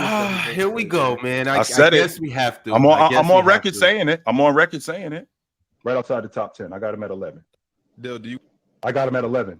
Right Y'all can hear the this? top 10. I got him at 11. Don't say that too loud. Where do you go? Don't say that too loud. I haven't really thought about where I got Kobe, but Kobe's not as high on my list as people really think he should be. Like, I'm not even sure he's on the top 5 of the all-time greatest Lakers, bro. That's not ridiculous. That's not ridiculous to say that. It's ridiculous to me. Yeah, that's hate. I See, want more all hate. Kobe being More hate on your list because you've seen more. I just have a problem with someone that's 16 saying, "Sorry, Larry Bird is top 10," or "You didn't see Larry Bird." Let's just don't get it twisted. Larry Bird is a top 10 player ever. Let's don't get that twisted. But carry on. Is he over Kevin Durant? I'm taking Larry Bird over Kevin Durant right now today. Yeah. That's you guys. I don't agree with it at all.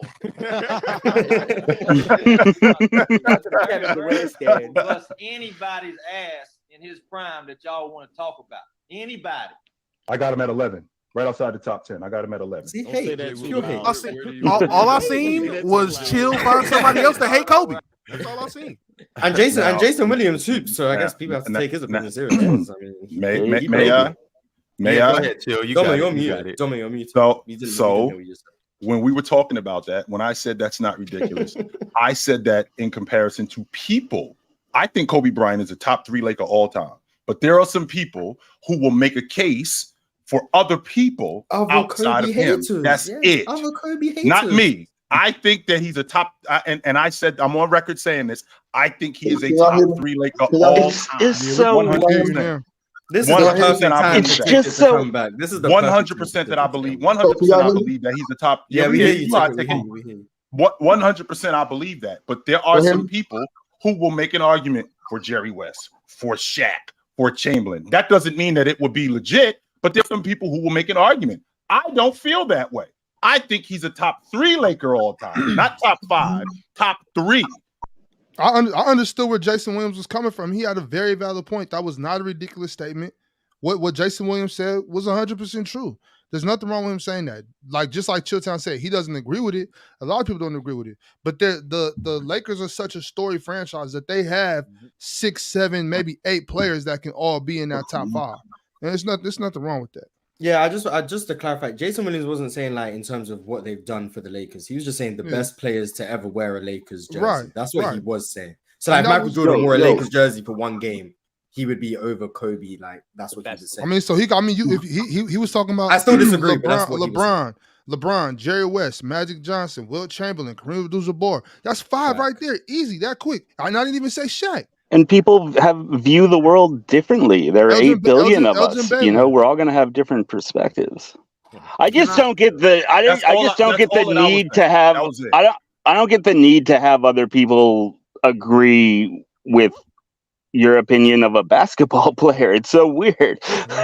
like me and Mars, we have like John Stockton and Steve Nash.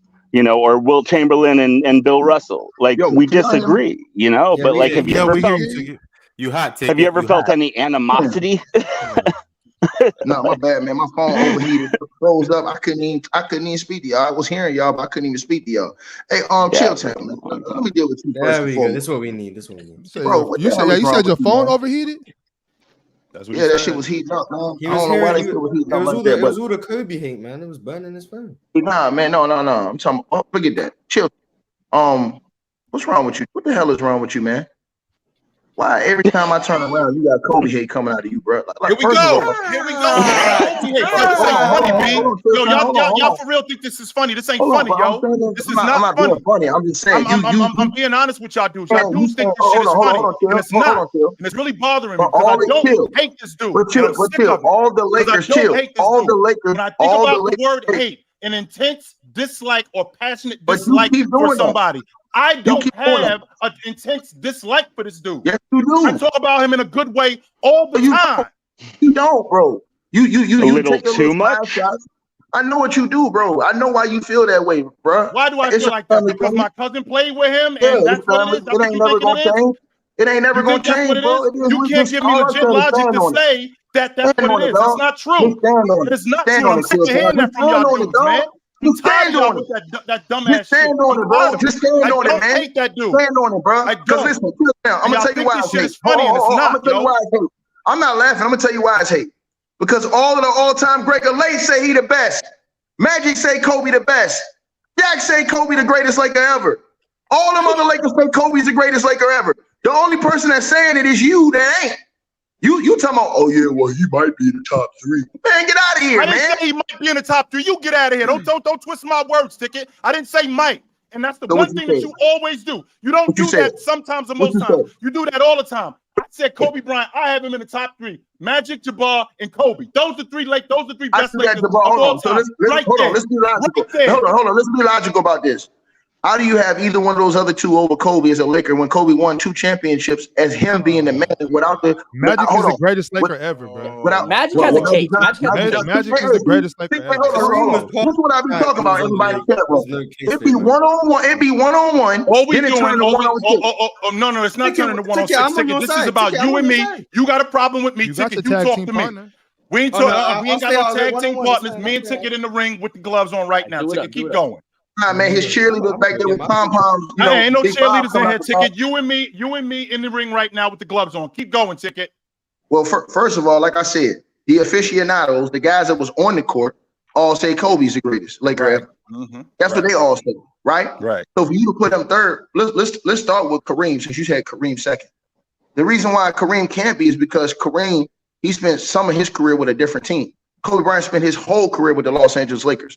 So that X you out right. That X you out right there. You understand what I'm saying? Kobe pretty much has done more than Kareem in a Lakers uniform. Is that right or wrong? Right. Wrong. But keep going. How was that wrong? Keep going. Ticket. How many finals MVPs? Jabbar got more league MVP. He got more league How many MVPs. finals MVPs do Kareem got as a Laker? 1.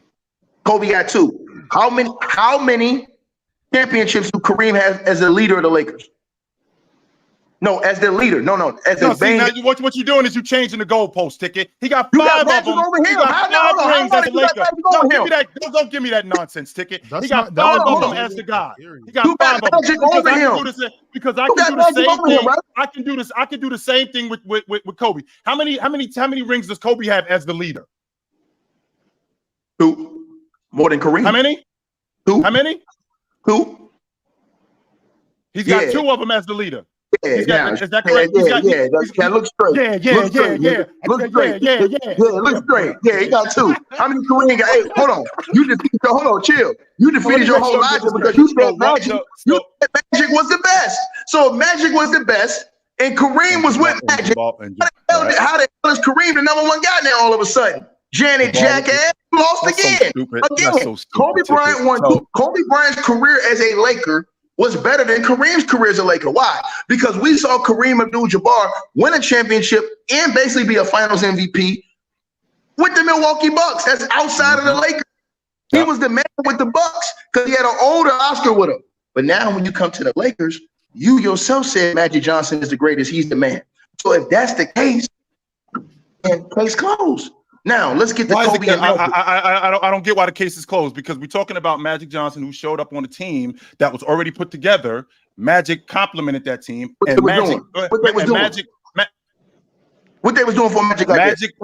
Well, they were in the Western Conference Championship before Magic showed up, and not only were they in the Western Conference Championship before Magic showed up, they also were in the conference semifinals the year before that. And everybody that they lost to before Magic showed up, guess what they were? They were the NBA champions. So I can say the same thing about Kobe Bryant. Well, what did Kobe Bryant do before Pau Gasol showed up? Because your stance is championships. So before Pau Gasol showed up, Kobe Bryant was getting bounced in the first round and demanding to be traded before that. So we're going to rewind the clock back to when he was running around with Shaq.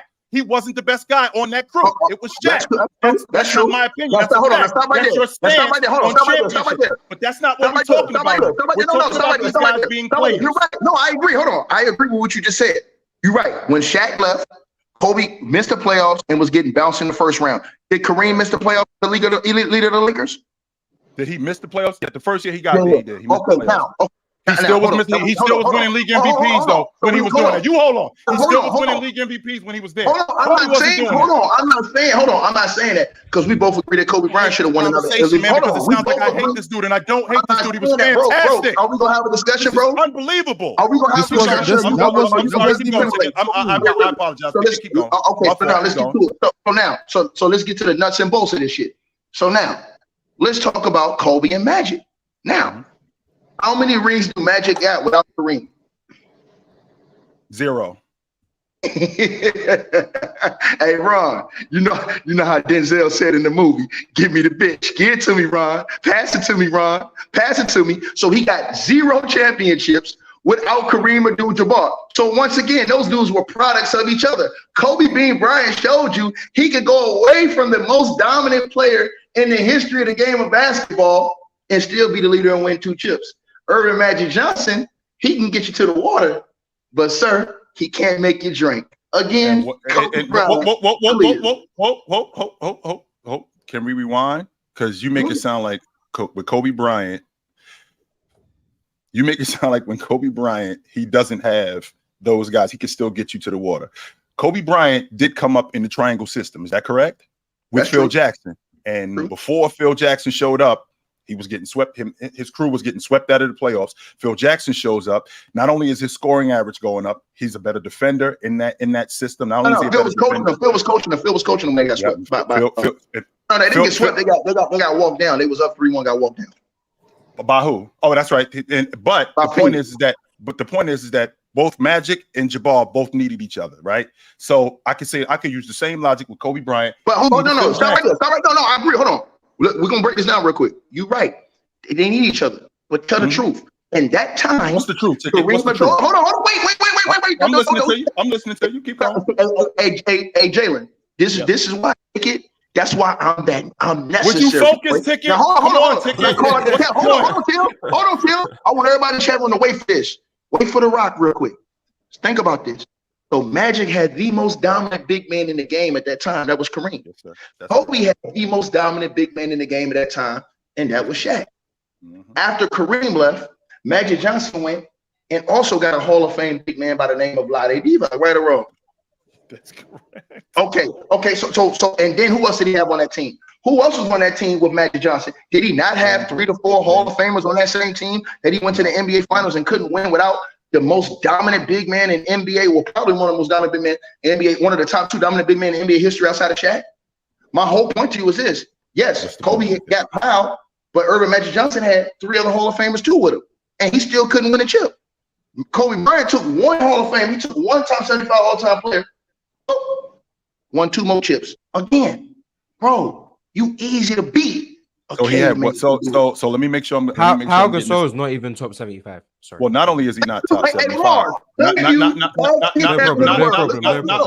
only is he not top 75, but your logic is incomplete. And the reason why it's incomplete is because you leave out the fact that when he got Pau Gasol, they did lose the first time he got them. Magic, on the other hand, when he had both Sam, they lost because you're right. They lost because why? Tell the truth, Chilltown. I was trying to before you interrupted me. Go ahead. As I was saying, Magic, he takes this crew with James Worthy, with Vlade Divac to the NBA Finals. But the problem is that we don't get to see it anymore because after that season, he had to retire. Meanwhile, Kobe Bryant gets to keep going with Gasol. He gets to keep going with that crew. So that logic doesn't work, Ticket. Continue. That's a good That's a good comeback. That's close, but no. That's that body shot to the ribs. Hold on. That's close, but no cigar. And here's why. The reason why this defeats your logic, sir. How many years did Magic Johnson play without Kareem? 2. Right. And he didn't win a championship either of those years, right? No, he didn't. He got to the NBA and he had Finals multiple Hall of Famers on his team, right? Well, Divock wasn't that yet. He had multiple Hall of Famers on his team, right? Yeah, well, he had one guy at that time. It was James Worthy. Who was the starting lineup for the Lakers that year, Chilltown? So we'll start. Was Magic at the 1, Byron Scott at the 2, James Worthy at the 3, AC Green at the 4, and Eldon Campbell at the 5. The 40-year-old virgin. I'm sorry, Divock was at the 5, and Eldon Campbell was back up. I apologize. Right. Now, and he had a superior bench than what Kobe was having too, and still couldn't get it done in those 2 years without. That's not true. But keep going, Ticket. Keep How's that going. not true? Hold on. The reason Hold on. How is that not true? Do you not know who his bench was? The Lakers had a solid bench those years too. Remember, Kobe had dudes like what? Shannon Brown. Them dudes wasn't better than Vujacic. Hold on. So that's better than who Irvin Reggie Johnson had coming off the bench. He didn't have. I'm sorry. I'm sorry. He had Sam Perkins at the 4. I apologize. He did have Sam Perkins at the 4. But let's rewind. Kobe Bryant had potentially. I think Lamar Odom. If he wasn't the 6th man of the year, he finished in the top 3 and 6th man of the year. So he had arguably the best rotation player in the game on his crew as a 6th man. Okay, and who did Magic have? I'm asking. So Magic with that 5. I'm sorry, Eldon Campbell was coming off the bench. Remember, chill, hold on. Remember, he won 60. Hold on, how many games did they win, Chilltown? Which year are we talking about? Didn't in 89, 90 they win 60 games? They did. I want to say 50. I think 59. No, they won 63 games. They won 63. They won 63 and 19. 63 and 19, y'all, and lost in the second. This is a 63-win team. Now I'm gonna tell y'all the cap with this capping ass Negro grill town because I'm gonna fully cook his ass. Now hold on. I'm sorry. Hold on. I gave you a chance. I'm gonna put your head on a silver platter, sucker. I apologize. Keep going. Ladies and gentlemen, while this dude is lying to the general public, Magic Johnson had James Worthy on that team. He had Byron Scott on that team. He had AC Green, Michael Thompson, the great Michael Thompson. He had Michael Cooper, Orlando Woolrich, Vlade Divac. All those dudes was on his team. You tell me that those 3 guys he had coming off the bench weren't way better than Sasha Vujacic, Shannon Brown, and Lamar Odom? Man, stop playing with me, man. Hey, Ticket, tell everybody what year Michael Thompson was in when he had him on the crew. What did he average that year? I ain't asking you that, Ticket. Tell everybody what Did he average around 12 points? Was doing that season. Averaging around 12 points a game. So that year that he played, he was averaging. Just so you know, Ticket, he averaged 4 a game that year. That's it. Not only did he average 4 points a game that year, he retired. He didn't play in the NBA again after that. So he was on the other side of who he used to be. That's number 1. Number 2. Are you sure about what you're saying? I am 100% confident. Michael Thompson was over as an NBA player. Michael Thompson was 35 years old. Michael Thompson was 35 years old. I'm giving you facts. Michael Thompson was 35 years old. Are you taking a 35-year-old Michael Thompson over Lamar Odom? Is that what you're doing? Hold on, Jill. Played 70 games. Started all 70 games, shot 50% from the field, and averaged 10 points a game that season as a role player. I'm sorry. I thought you were talking about the year they went to the finals. I'm sorry, Ticket. Okay. I'm talking about those 2 years we talking about. The year they won 60 games, and then they came back and won the 55. Right? So then he won 53 games. So listen, he had 2 chances with all those players on the team. Meanwhile, as soon as Kobe Bryant got Pau Gasol, he went straight to the NBA Finals. They lost. We ain't gonna talk about how Andrew Bynum got hurt and how Trevor Ariza was hurt, 2 starters. We ain't gonna talk about that, right? He still went 6 with the Celtics. But guess what, baby? He reloaded the clips and came right back, Grilltown. And guess what? He won the next one. So there's where you're done, son.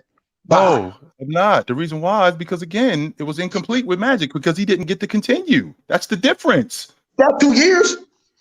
Bryant got to continue. He didn't. That was the difference. He got 2 years. And when Kobe had 2 years with Powell, Kobe won the chip. One out of 2. Magic did win the MVP. And Magic had the far superior team. Magic Johnson had the far superior team. Now, if you ain't lying, you can ask Mars. Am I meant to say something? All right, fellas. We're gonna go ahead and keep it pushing, though. Mm-hmm. Those are always good debates, always good times. But let's go ahead and get into the meat and potatoes of the show. Let's go ahead and do this tier list. I have the order from earlier. We're gonna rock with that. Just a second, y'all. I'm gonna go ahead and throw this up on the screen, and we're gonna get to it. Yo, what's good, Damo? How you living? Oh yeah, one of my screen froze. I didn't even know that. I'm over here playing Call of Duty while I was doing that. My bad. Hold on, let me go ahead and quit out this game. That's why I tell you, when I say cold-blooded hater, when I say that dude's a cold-blooded hater, that's why I say the cold-blooded hater. That's why. So corny, right? Wait, so corny, right? I'm a hater. When you get into it with Ticket, or when I get it, or when any of these dudes get into it with, I'm front and center. I'm paying attention. I'm not. No, I'm paying attention. When I'm talking to Ticket, apparently what I got to say is irrelevant, or apparently what Ticket got to say is irrelevant. Clearly, y'all dudes don't want to hear nothing that we got to say. No. Listen, my only thing is I didn't want to interfere and say a word and be called, Janet Jackass trying to jump me. So I was just letting y'all argue. I didn't want nobody to think I was jumping. I didn't want nobody to think I was picking sides. I was letting y'all do y'all thing. I was listening for a good 15 minutes. It was cool. After that, I mean, how much longer you want me to listen to you argue about Kobe and Magic? It was cool though.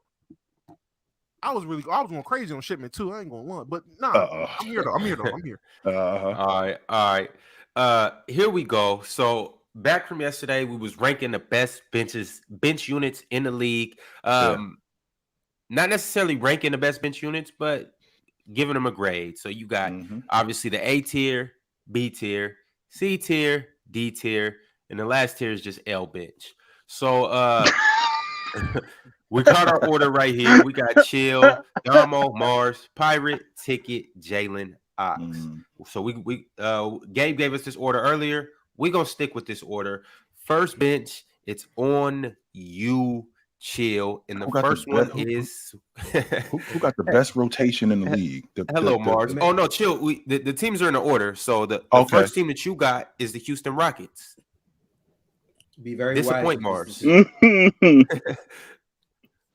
very. I think they're in the third tier.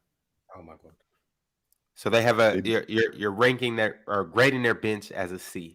This is going into next year, people. Going into next year. So wait a minute. With Cam Whitmore, Dylan Brooks. Actually, you know what? I'll go a little bit high. I'll give him a B. There we go. I'll give him a B. Yeah, I'll give him a B. Hold on. Why you say Dylan Brooks? He gonna be starting, right?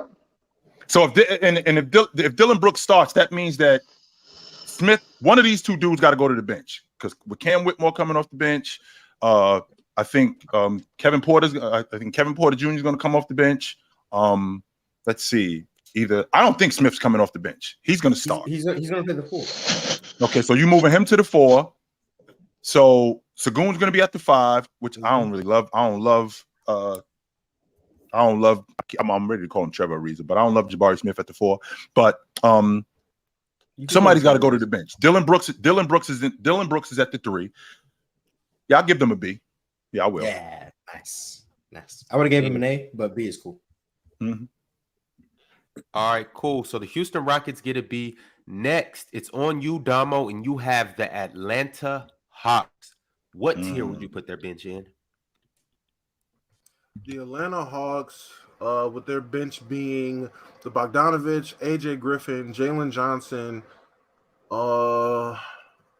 Onyeka, and Kobe. Sadiq Bey, he's starting. At least I'm looking at their projected depth chart right now. They got him starting. So I thought DeAndre Hunter was start, I guess. That's what I figured. DeAndre Hunter at the 3. So right now their projected starters are Trae Young, DeJounte, DeAndre Hunter, Sadiq Bey, Clint Capella. Oh, that's what it's saying right now. At least, and this is just ESPN. But with that being said, this bench, I like Bogdanovich. I hear a lot about AJ Griffin. I'm actually excited to see Jalen Johnson. I'm gonna say C. I'm gonna give him a C. Atlanta Hawks earn a C. All right, keeping it moving right along. Mars, you have the Boston Celtics. Not much to think about there, huh? Nah, I had my answer. I was just waiting for it to get to Boston. All right, next we got the Cleveland Cavaliers and Pirate. You will be ranking it.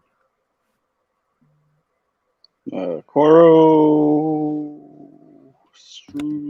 Imani Bates. Relative to the league, I'll say B. The Cavaliers get a B from Pirate. All right, Jalen, you got the Milwaukee Bucks. Milwaukee Bucks. So you got Bobby Portis coming off the bench. One of the best bench guys. Who's a backup point guard this year? Oh, this year. The ball head dude. Not in Chicago. Left. He's in Chicago. Oh, he's in Chicago. Okay, Yeah, so he's in he's- Chicago. Who is their backup point guard? Liddell Winnington. Is it him? I know Dante DiVincenzo left too. Yeah, Chinzo's gone. Let's see. That's a good one. I'm trying to think of other relevant name on their bench other than Bobby Portis who's going to contribute. Pat Connaughton's still there, I guess. Marjon Beauchamp. Andre Jackson. Oh Jr. yeah, Marjon. Malik Beasley on that crew too. Yep, he just got there. Easy, streaky, Jokic, streaky shooter. So Bobby Portis being one of the best bench guys in the league, but after that there is a drastic drop off. I'm gonna go. They still have Jay Crowder too, right? Yeah, Jay Crowder. I mean, I wonder how much he has left in the tank too. So Jay Crowder, Malik Beasley, Bobby Portis, Connaughton, Pat Connaughton. Give him Marjon Beauchamp. Man, I'm thinking like B minus C plus. Let's give him in the B range. I'll respect Bobby Portis. Give them a C. Give them a C. All right, we'll give him a C. What's the margin? Give him a C. Give him a C. Coach Bud isn't there anymore, Mars. So you going with that? You going with that based off what Coach Bud, how he uses his rotations, how he. No, I want Houston to be above Milwaukee on the tier list. Oh, okay. So I just think like after Bobby Portis, like I just don't know if they have anybody who's real reliable after Bobby Portis on the bench. I mean, Grayson Allen. Is Grayson Allen starting or no? I'm looking at their depth chart right now. They don't even have a complete team. Is showing right here. Like they don't even have their backup point guard is who is AJ Green? Yeah, they got problems. Who AJ Green is? Respect AJ Green. Hey, respect AJ Green. I don't know who you is, buddy. But that's who their backup point guard is listed. But it's not even showing them having a full unit. This is crazy. Oh, Joe Ingles not there no more. He's in Orlando now. That was only That was only a 1 year deal. Yep. That's right. I was about to say because Joe Ingles would have pushed them up a bit, in my opinion. All right, so this is where we're at right now. Right now, we got the Boston Celtics in the A tier. In the B tier, we got the Houston Rockets and Cleveland Cavaliers. In the C tier, we got the Atlanta Hawks and Milwaukee Bucks. Keep in mind, y'all, these are benches heading into next year. Can the I don't want to go off topic or nothing too much, so but I just want to know if the Milwaukee Bucks have a C tier bench, can they still compete for a championship? Denver had an 8-man rotation. Yeah, they're starting. Yeah, with a C tier bench, I would think so. Yeah, Denver played 8 guys. So yeah, but you're telling those 3 guys off the bench though. One of them was Bruce Brown. Right, he wasn't better than Bobby Portis. No, it's Bruce Brown, Jeff Green, and Christian, bro. Right. That was that. Okay. Yeah. I mean, they're expecting what's his name? They're expecting Beauchamp to make some type of leap between year to year. So this is just on paper. It might be a C on paper, but it might be some guy. Hey, AJ Green might be balling. Who knows? Somebody might come out the cut. I don't know who AJ Green is. And for as bad as Malik Beasley played end of last season, Malik Beasley can still get hot from 3. I mean, he could. You talking about a playoff? He can get hot. He could. With all the respect to would you say AJ Green? With all the respect to AJ Green, I'm pretty sure. Yeah, facts. No disrespect. I didn't know he played there. Yeah, that's what I was thinking, Jonathan. I'm like AJ Green from the Bengals. This one of those who he played. This one of those who he played for segments. Yeah, I thought that brother. That would be awesome. That would be awesome. Who he plays for? All right, Ticket. It's on you. Ticket. You have the Detroit Pistons.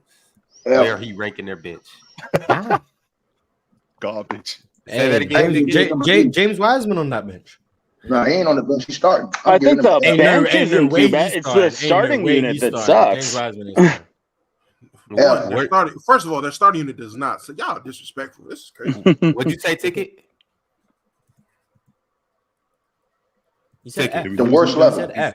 The worst level? F? All right, we're just going to move them to the back of this L bench list. All right, Ox, it's on you. You have the San Antonio You could just put them right next to the Pistons. All right, cool. We could just move. We could just keep this thing moving.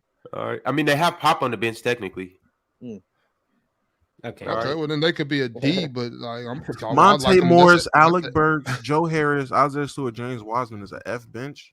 Yeah, I don't know about. It's not an F bench. Hold on, say that again. Monte Morris, Alec Burks. Shit, I just had it up there. Monte Morris, Alex Burks, Joe Harris, Isaiah Stewart, and James Wiseman. That's their bench. No, those are starting. Hold on, Monte Morris is gonna start. No, he ain't starting in front of Cade. No, he's not. No, he's not. He ain't starting in front of Cade. He can start with Cade, but they got Jaden Ivey too, though. Yeah, he's not starting over Jaden Ivey, man. You think they move what, Ticket? Nothing, man. No, what you was about to say? You think they move what, Ticket? I mean, I could see him starting if they go Cade, I would move Jaden Cade over. So that means you want to move Cade to the Assault 2? comes off the bench. Yeah, Assault Thompson starting. Assault comes off the bench then. So. Nah, I like Monte Morris' experience. Yeah, with that. You want Monte at the lead guard, and you want to move Cade over to the 2. Yeah, man. I want some experience for that guard. Huh? Cade would essentially Jaden Ivey? Cade would essentially be a point forward. But I mean, he would guard the 3. He would still run the 1, but he would guard the 3, and then I guess Monte Morris would be there to provide, other ball handling. Who's coaching them again, Ron? Who's coaching them? Monty Williams. Yeah, I think he's gonna go. I think he wants to go vet. Well, look, if Monte Morris starts, that means Jaden Ivey or Assault Thompson on the bench. Okay. Cade's not coming off the bench. It would. That means it would have to be Jaden Ivey or Assault Thompson. I'm assuming that one of those two elevate the bench a little bit. But if Monte Morris, unless you bring the Bogdanovich off the bench and not play small, that's a small lineup. Come on, what? I mean, he's at the 4. I'm just saying, is that not a small lineup? I'm just saying. Bojan is still their best player, bro. Bojan's probably traded. I don't think that's the case, but that's Bojan. I know, Damo. I haven't been looking up Pistons clippings to talk about Cade and Jalen, but Bojan's still their best player. Bojan wouldn't have been their best player last year had Cade been healthy. He wouldn't have been their best player last year. But that's neither here nor there. You're right. You might be right. Cade not got in there. You're right. But just to bring it back full circle, if we're gonna keep him F, we're gonna keep him F. I just don't think Ticket knew who was on their bench before he said F. Yeah. No, I knew who was on their bench. I'm looking at Monty Williams. Monty Williams likes veteran point guards. I know how he get down. Monty Williams just got paid damn near $100 million a coach. He's trying to win, bro. I think he moves over to the 2. I think he puts Monte Morris, who has experience, at the point. That's what I think. I don't think that their bench is. Listen, I still think they're gonna get the hell beat out of them this year. So I don't see their bench making any difference. I think they have a lot of talent. James Wiseman really above. I think they got some good talent on that team. They got some more talent than people give them credit for. But hey, they're at F. Damo, are you secretly a Pistons fan? Low key, the Pistons. Is that a Pistons jersey? The Thunder. No, it's not. Hey, what you call it? Low key, the Pistons, the Jazz, the Thunder, the Rockets. I'm into a lot of these rebuildings and like teams that got a ton of young talent. Trying to make that next step. I want to see all why is it low key, Damo? Why is it low key, Damo? Put it out there. I mean, yeah, you're right. High key. You ain't got to sneak around. Hey, Damo. So I'm big on the Magic right now, Damo. Who's more likely to make the playoffs next season? The Magic or the Pistons? I would say, gun to my head, the Magic. Magic. Oh, okay. Between both of those teams, I'll say the Magic. Yeah, I think the Magic got more talent. I'm actually excited to see where the Pistons are going. Pistons need a center. Durant can't shoot. I mean, if you think that you need your center to shoot, okay, but I don't think they need a center to shoot.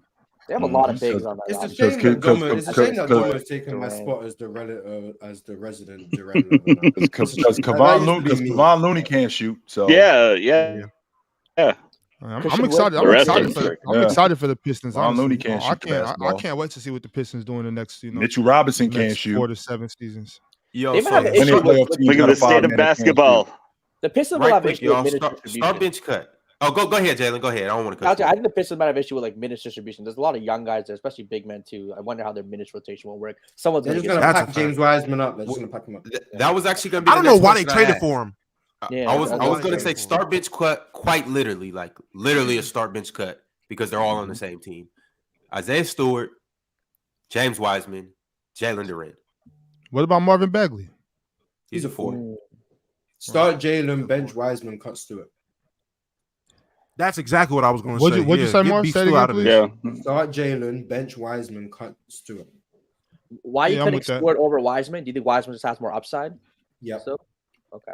Hey, y'all know the reason why Dom want to cut Stewart, right? Because he's a dirty player. Because he don't want him chasing LeBron ass this year after court. No, because he's a dirty player. What? All right, yo, Jalen. I wish they would have let him go because Russell Westbrook was with the drama. I love that, boy. Russ was with the drama. You would have went and got a spatula and scraped his ass up off the court. He would have ran over there. That nigga would have been seeing stars, boy. Russ would have got his little self tossed in the crowd. Tossed in the ground, bro. That nigga's mixed martial arts, man. He'd have folded that nigga. Jalen Pirate, start bench cut. Same. Start Durant, bench Wiseman, and cut Stewart. Ox, chill. I'll start Wiseman just so Mars has to watch. Buddy. No, I'll start Wiseman. Yeah, no, I got it the same way. Start Jalen, bench Wiseman. That's what I'm doing too. So I'm the only one up here that believes Wiseman's gonna have a better season than Durant. No, I do. He might. I'll start James Wiseman. He might have the most upside. He might have the most upside out of those. I'm starting. You already know how I feel about you. I think James Wiseman a double man. That's what I thought it was. I thought it was start James Wiseman, bench Durant, and cut Stewart. Chill. I think Wiseman's a double guy. I do. Right. I'm sure Wiseman's a lot better than what we've seen so far. Like from what we've seen so far from James Wiseman over at the where was he at? The Warriors. Yeah, I think that was just a terrible fit. I think James Wiseman is. He was terrible in Detroit. He just got a double in Detroit. Just so you know, Mars. I don't care. I'm not doing it. All right, cool. Whatever. I don't care. I really need y'all to go and look at Jalen Durant play basketball because this is insane. He clears. I like Jalen Durant too. I think they're both really good centers. That's what I'm saying. Like I'm excited to see what the Pistons do. They got 2 really good young centers. I mean, obviously you see what they're doing up at the guard position, and either way, they can still make some packages. They still got some trade value on their bench, like especially if you know they can move Bojan to a contending team. They're still going to get better, I think. Dama, you will be here at the start of the season. They're supposed to be playing them together. 100%. And you'll be here during the middle of the season? I plan to be here until whenever I'm told not to be. He gonna be here, Ron. He ain't going nowhere. He gonna be here. I ain't going nowhere. I'm saying that to say, I don't think we have a choice but to watch Jalen Durant play this year after everything you said this summer and with you being on the show. So we definitely gonna keep a close eye on the Pistons. Especially that duo that's top 20. So hey, Drummer's now got the license. He's the guy who's put everyone on Jalen Durant. I've been trying to do that for the whole season, but it's you did a bad job. You did a bad job of it, man. That's crazy. You didn't do good enough. Mars, man. Mars. All I know is, Ron, you better hope they're not a good duo because I promise you I'm gonna be unbearable. Every game, unbearable. Mars already got me on the hook with the Pistons. Even though they are a tough watch, I gotta watch them. Yeah, but they're going to be a good duo.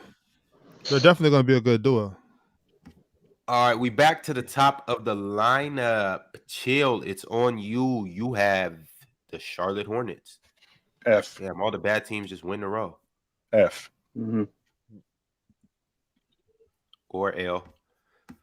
All right, Damo. Hold on, chill. Who's on Charlotte's bench, y'all? Man, oh my God, the Charlotte. No. Hold on, chill. I'm being serious because if old boys coming back, that means that Haywood going to the bench. That means that maybe Scary Terry's on the bench. That means that Scary Terry Rozier. He averaged 19 last year, and then maybe how is he on the bench? No, because they got if you're starting Brandon Miller, you're starting LaMelo, you're starting the guy who got suspended. Mark Williams at the 5. Oh, Miles Bridges is back. okay. Miles Bridges. yeah, You talking Miles about Bridges is Bridges? back. You talking about Bridges? Okay. You starting him. Yeah. Okay. That bench, So that bench they got. I mean, they if bring you doing back that- Kelly Oubre, they bring back Kelly Oubre. He comes off the bench. Then you got Top 25 defender in the league. yeah. Hey, hold on. But then you got Scary Terry, who averaged 18, 19 last year. Then you got I like Scary Terry. Scary Terry. Everybody likes Scary Terry when he was with Boston, bro. Scary Terry Terry. was out the bench. He's projected to be. No. He's projected to be starting because they don't have a starting 2 right now. Their projected bench, and again, I'm looking on ESPN. Is Miles Bridges confirmed to be back? He's confirmed to be back, and he's coming.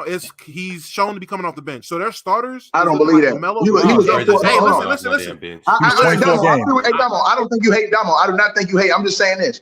I don't believe that. I think he'll end up starting because he was. Remember, he was up for over $100 million contract before he got in trouble. Mm-hmm. So he was. They were going to pay him 24 games. He was averaging 24 games. Don't get me wrong. He straight fumbled the bag. I know you ain't hating Damo. I know you ain't hating on that. I'm just going by what ESPN's depth chart saying, and they saying it's LaMelo Ball, Terry, Brandon Miller, PJ Washington, and Mark Williams. That's the starters. Their second unit is well, they don't have it. Well, their backup point guard would be either Theo Madeline or Frank Ntilikina, and it's Cody Martin at the 2, Gordon at the 3. They have Miles Bridges as the backup 4, and Nick Richards is the backup 5. Damn, no Nick Smith. That's tough. Yeah, no Nick. And Gordon Hayward, I think even as a rotation player, his best years are behind him.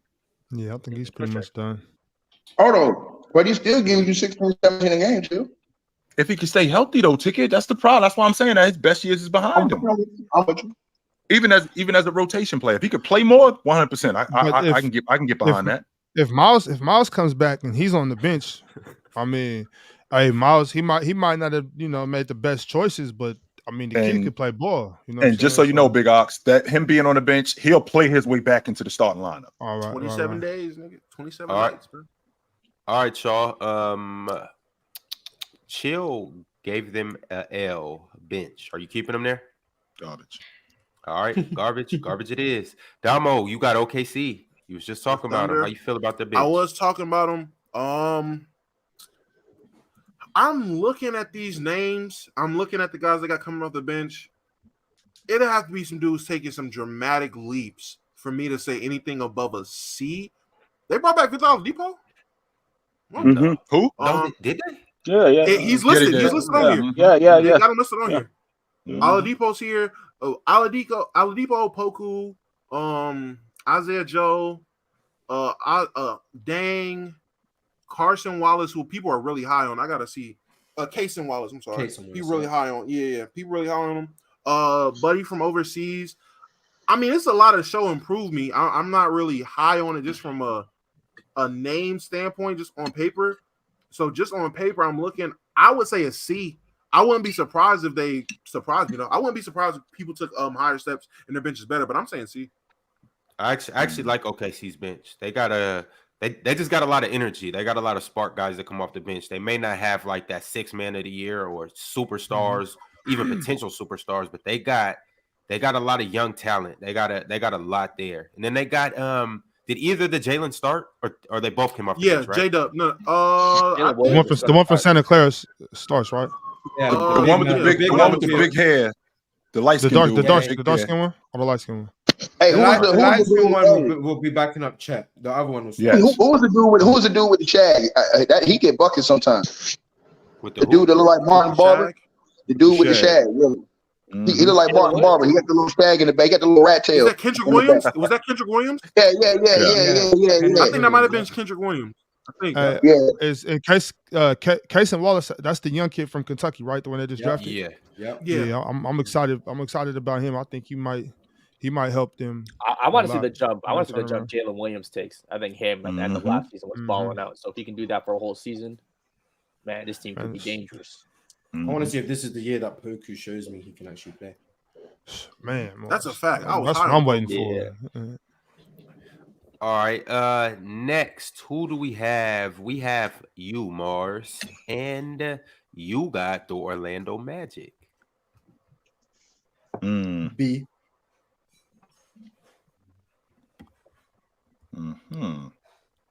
Orlando I don't know if they're gonna start Anthony Black or Markel, but It's the same as B regardless. Okay. Orlando Magic get a B. What happens with Cole Anthony now that they have Anthony Black? Cole Anthony's going to be a wonderful sixth man. I'm about to say, yeah. If anything, I think Cole Anthony That's would be his the point guard role. that That's they keep what for the he bench. needs to Yeah, be. just come in, spark plug off the bench and score. That's perfect. Jalen Suggs should be out of there, and not because he's bad or anything, just to get as much value as possible. And I think they should definitely trade more. I mean, Markelle is a great veteran presence for these young guys. Like he was winning them games when he came in last year when he finally got back from being injured. But they gotta squeeze as much value as they can out of these guys they don't need. They got like 5 or 6 point guards. They gotta do something with that. And this all depends on if Jonathan Isaac can play some basketball. Otherwise, it's a C. True. So you said C, Mars? No, B. B. But okay. If he can't Well, he play, said we'll it would see. be a C. Yeah. All right. Cool. All right. The Orlando Magic have slotted as a B. Pirate, you have the Brooklyn Nets. I mean, I think the Nets are going to be pretty deep. Ben Simmons. Yeah, Ben Simmons off the bench, right? I'd assume. There's no way Ben Simmons. I still kind of. I mean, I don't think Ben Simmons is totally trash, man. Ben Simmons is their lead. Ben Simmons starting, yo.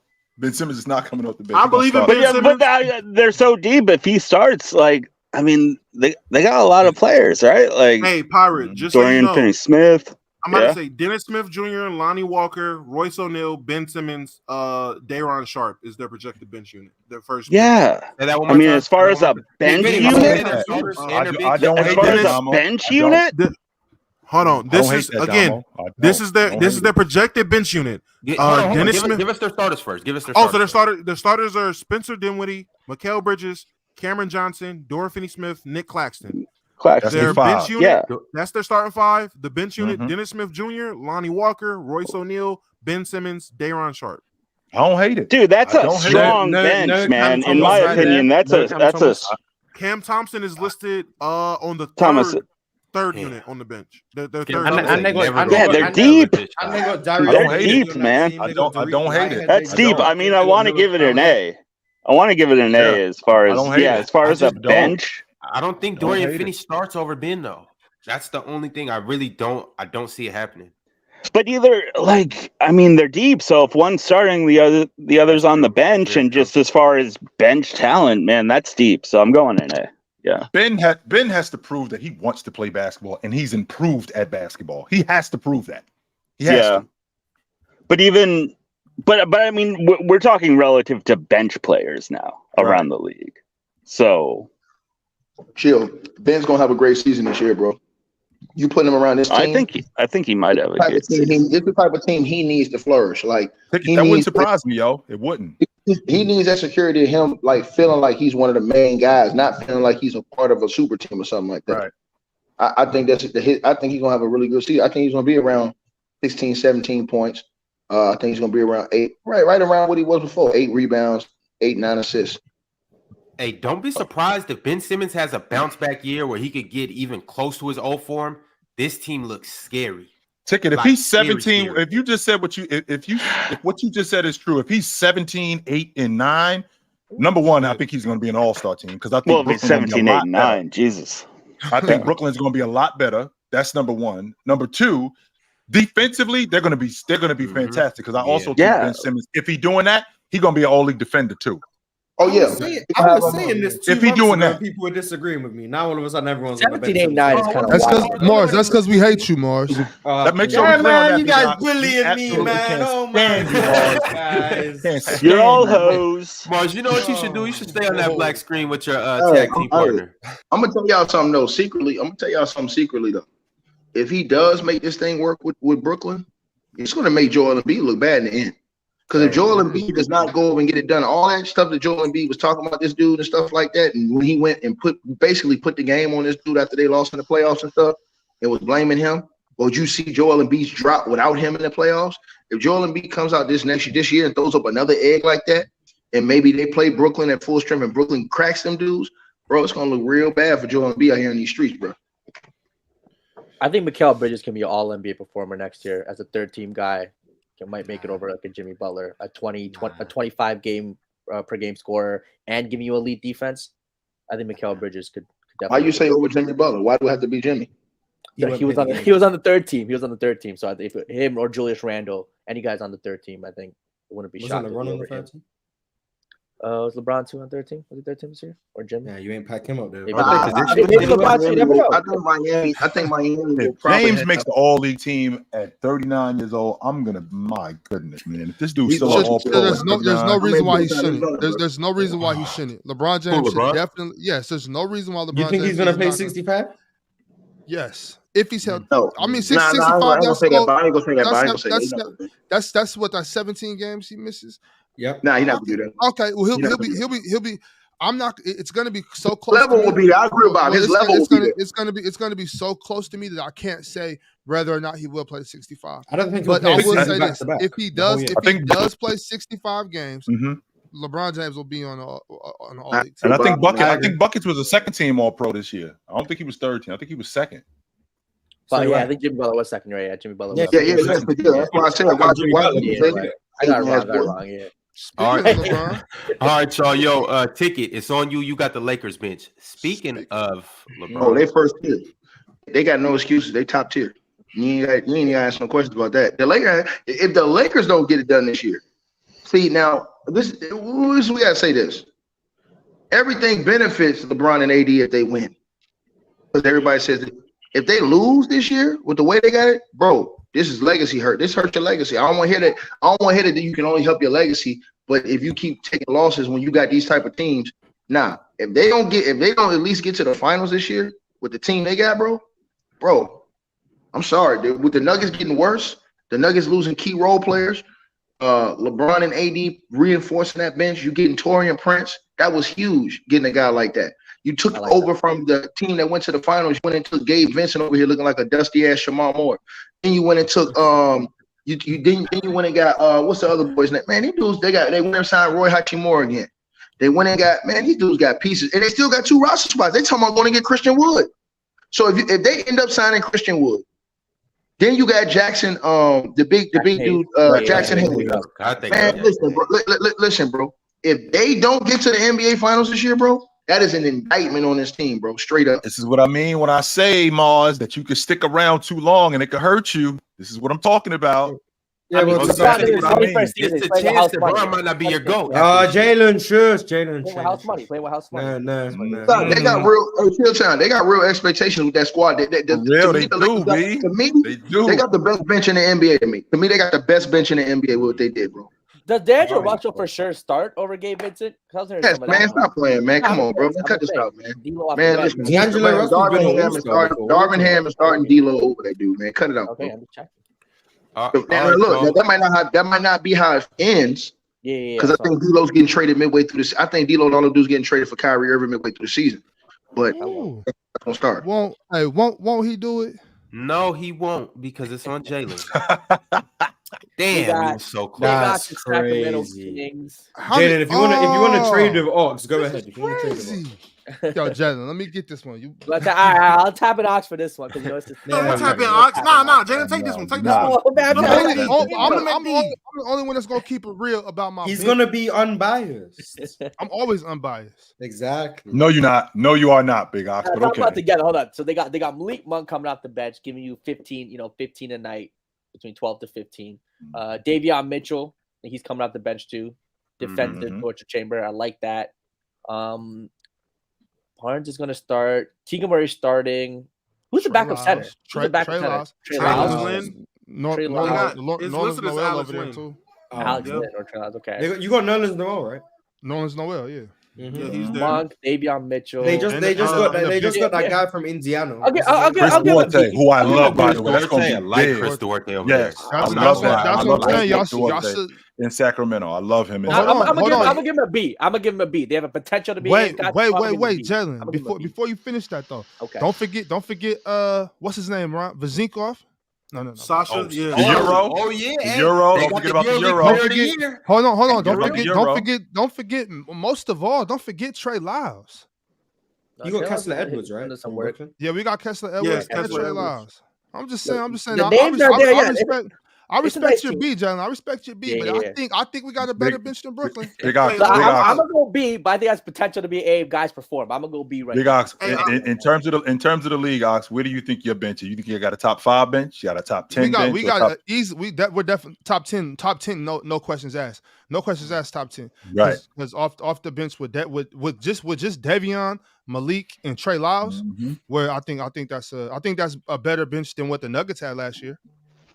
That's fair. One thing I want to say about then if you talk about Vezinkov, Duarte, we're probably somewhere between 4 and 8. Ox, one thing I want to say about your Kings is y'all really prepared to shoot it out with just about anybody. You got Kyle Herter, Keegan Murray, Harrison Barnes. Those three all, they all can shoot it from outside, and 2 of them are snipers. And then off your bench, you got Malik Monk, Chris Duarte. That's a good pickup. Trey Lyles, and then a lot of y'all don't know about Sasha Vezinkov. Hey, but that's a rocket launcher. Coming straight from the EuroLeague, that is a rocket launcher. And then obviously, a lot of people sleep on what's his name, De'Aaron Fox, but De'Aaron Fox actually shot it very good last year. You don't I think he shot it like 33, 34. Now, didn't he shoot better than another jump that he can make? I don't know, but the mid-range jump shot was looking nice, so I'll give him that. We got Duarte 2 off the bench. I'm just saying, I would like to petition the A for our bench, bro. He wants a regrade coming. I respect the B though. I respect the B. They got Keegan Murray starting at power forward. How you feel about that? I think he starts more at the 3 and Harrison starts at the 4. Yeah, they literally got to switch, but I believe that. It says on the paper, but he's starting at the 3. Harrison starting at the 4. Do you think Fox and Sabonis can get better, or do you think they've reached their ceiling? I think definitely. They can definitely get better. Nah, so Sabonis is. I'm about to say I think Sabonis is at his ceiling. Fox can get better though. Yeah. All right, Jalen, you have Ox. We're gonna skip right over from Sacramento to the Bay. We're gonna stay in Northern California. What are you thinking with the Warriors? So this is kind of rough because I'm not exactly sure what the lineup's going to be. Like, is Chris Paul starting or not? If Chris Paul isn't starting, I do think he really helps their bench a lot. Just assume he's not. We'll go Corey Joseph as the backup. I'm about to say, yeah, as of right now, their starting lineup is looking like, and again, this is what ESPN got listed under the depth chart, so take that with a grain of salt. Chris Paul at the 1, Curry at the 2, Clay at the 3, Wiggins at the 4, Draymond at the 5. Their bench unit, Corey Joseph at the 1, Moody at the 2, GP at the 3, Kuminga at the 4, Looney at the 5. I like that. And they also have Dario Saric. They got Dario too. Dario Saric is there. They got Trace. I like this. I really like this. Kevin Looney. Yeah, they might really pack y'all up this year with this bench. Nah, for real. I'm not. I mean, our bench is better, but that's cool. You ain't got the best. I'll probably say that's a B. I do not like Chris Paul in that starting line. Yeah, I'm about to say if I'm them, most likely Chris Paul is going to move to the bench. They're going to move everybody down and put Looney at the 1. I mean, not the 1 at the center, and then they have Dario Saric be the backup center instead of. Yeah, look, if Looney's not in that bench lineup, then it's not as good as it was. So even if they replace Looney with Chris Paul on the bench, either way, I think. I think having Chris Paul starting is better for like Moody and Kuminga, but I still think a unit is better for has Kevon Looney in it. I think they take Wiggins from the starting lineup. I think they take Wiggins. You think he go to the rotation? What? Mm-hmm. What? What? Listen. I'm listening. Oh my God. I think they go EP3, Curry, Clay, Draymond, and Looney. That's what I think they go. And I think what they do is I think they yank CP quick early in the game, maybe after the first 3 or 4 minutes, because they want to get him more so with those bench guys. So I think that they do that and then come in with Wiggins off the bench. I think that's something that they're going to talk about doing. I just think I don't think I don't think Steve Kerr is going to look at Chris Paul and say, "Look, bro, we bring you off the bench." I don't think he's going to do that. I don't think he want to be responsible for that. I think he would rather. It's not about what he wants to do. This is what. Well, no. Well, hold on. I'm saying this to you because they're already saying they're projecting him to be the starter of the team. Right. So I'm saying that. So I mean, he listen. Well, I mean, we saying that, but you gotta understand couple things. When you dealing with dudes like that, you don't want to lose them. Like all world dudes like that. If CP goes to him and says, "Coach, I'll come off the bench," that's different. But when you got all world dudes who've been doing that their whole career, you understand what I'm saying? Maybe he sees something and he says, "You know what? I want to change up a little something. Maybe I want to take a little pressure off Steph Curry on that point this year, starting these games, because I don't want to wear Curry out, being on that point as much." Because remember, they tried to do it the other year with D'Lo when they traded for D'Angelo Russell, and then they came off Russell and when they got Wiggins. But I think that he wants to preserve him as much more going forward. And taking him off the point as Draymond Green starts to deteriorate more. Because remember, I think isn't Chris Paul the one getting the favor done? Shouldn't he be the one to sacrifice instead of the franchise? No, I'm saying, no. I'm not saying. Listen. What I'm saying. I'm saying I think Steve Kerr is looking at it like, I want to take Curry off the ball. I want to play Curry more off the ball. Him and Clay off the ball. I want Curry off the ball as much as possible. Going later into his career. Why do I want that? Because we obviously have paid Draymond Green, but we gave him a lifetime deal. We're not paying him for what we think he can do now because we see the deterioration in his game. He's not the same dude. So let's get a guy orchestrate the offense, set us up, get us in our sets. But he can also provide relief for us with these minutes. He can provide us that relief. And I think that with that relief being provided, I think that gives you an opportunity to say, okay, now CP go to the bench after the first 4 minutes. Here comes Wiggins in, and now when Curry and them go to the bench, because remember Curry plays the whole first quarter. When Curry goes to the bench, now you have CP back in the game, and you have a guard who can run with the rotation guys. So I'm taking minutes off of Curry having to do so much, but then I'm also giving the rotation guys a dude who can make us better all across the court as far as just setting our offense up and making the guys who we trying to build up like Kuminga and those guys better. Because I do think a guy like CP3, he will make guys like Kuminga a little bit better, especially offensively. I think he'll get them easier buckets, you know what I'm saying, get them a little more in transition, get them alley-oops and stuff like that. On defense too. I think he'll help them on defense too. Helping because I mean CP3, you know, especially in his prime, was a really good defender, and just the IQ teaching them, letting them know like, you know, different. Just like you start, Bob. I'll feel you on that. He gonna play starter minutes. I think CP's only around 25 minutes a game. Yeah, I think he's only around 25, 26 minutes a game. But I think he starts him because I think he wants to free up Curry and them more as they get older. You don't want to keep putting Curry on the ball because remember his ball handling responsibilities was way more last year. It wasn't less. It was way more last year, Curry on that ball last year. And you don't want that as guys wear down. Even with LeBron. Remember, LeBron ran the point the year they won a championship and then said, I can't do this no more. Go get me the point guard. Let me get off the ball. All right, fellas. We got to jump to the next pick. Chill. You have the Minnesota Timberwolves. The Minnesota Timberwolves. With that rotation that they have, with Paul Anderson, with Nas Reed, who else do they have on that bench? Let's see. Kyle Anderson. Who did you say? Jordan McLaughlin, the backup point guard. Jordan McLaughlin. I think that they're a B+. I like their rotation. I do. I absolutely like their rotation. Sure. Minnesota Timberwolves get a B. Didn't they get Shake too? Yeah. From Philly? I think they got Shake from Philly too.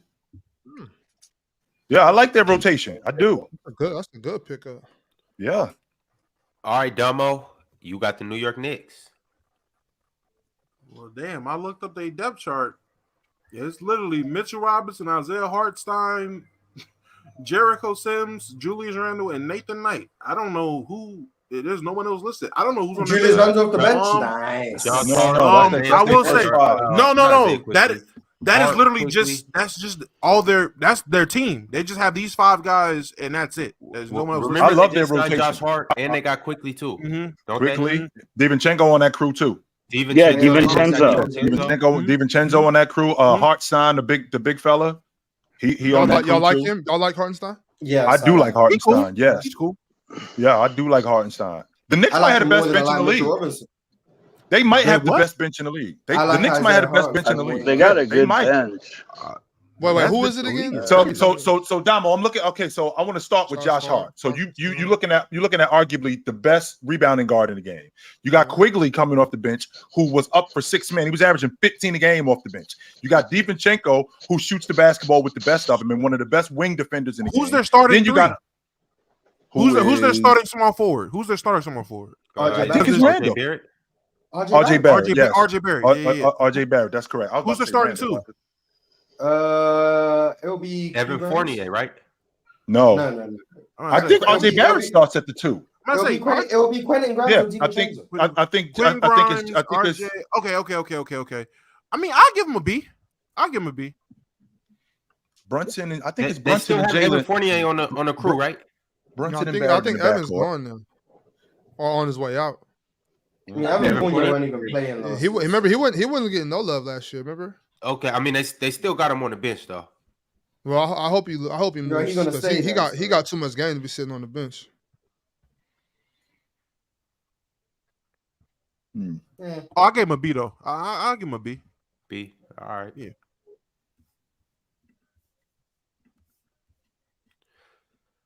Okay, the Washington Wizards are falling to you, Mars. Our bench. Trash. Trash. Garbage.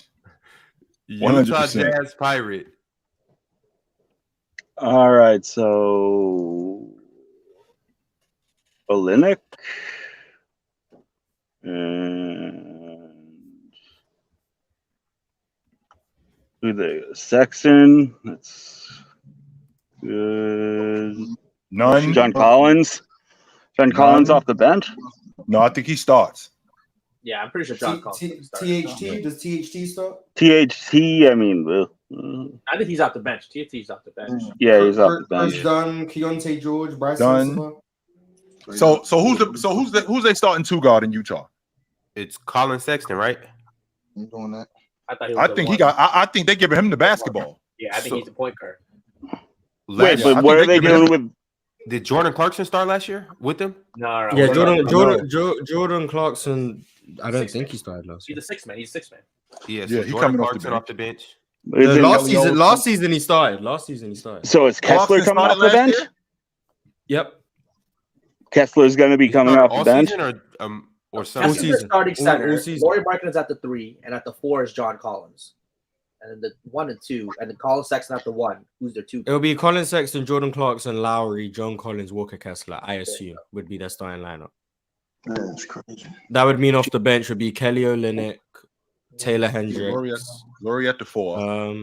Keontae George, Taylor Horton Tucker. I might start a better shooter over Jordan Clarkson, just so he can come up. Well, it's not up to you. It's not up to you. It's not up to me, but I think they might do that.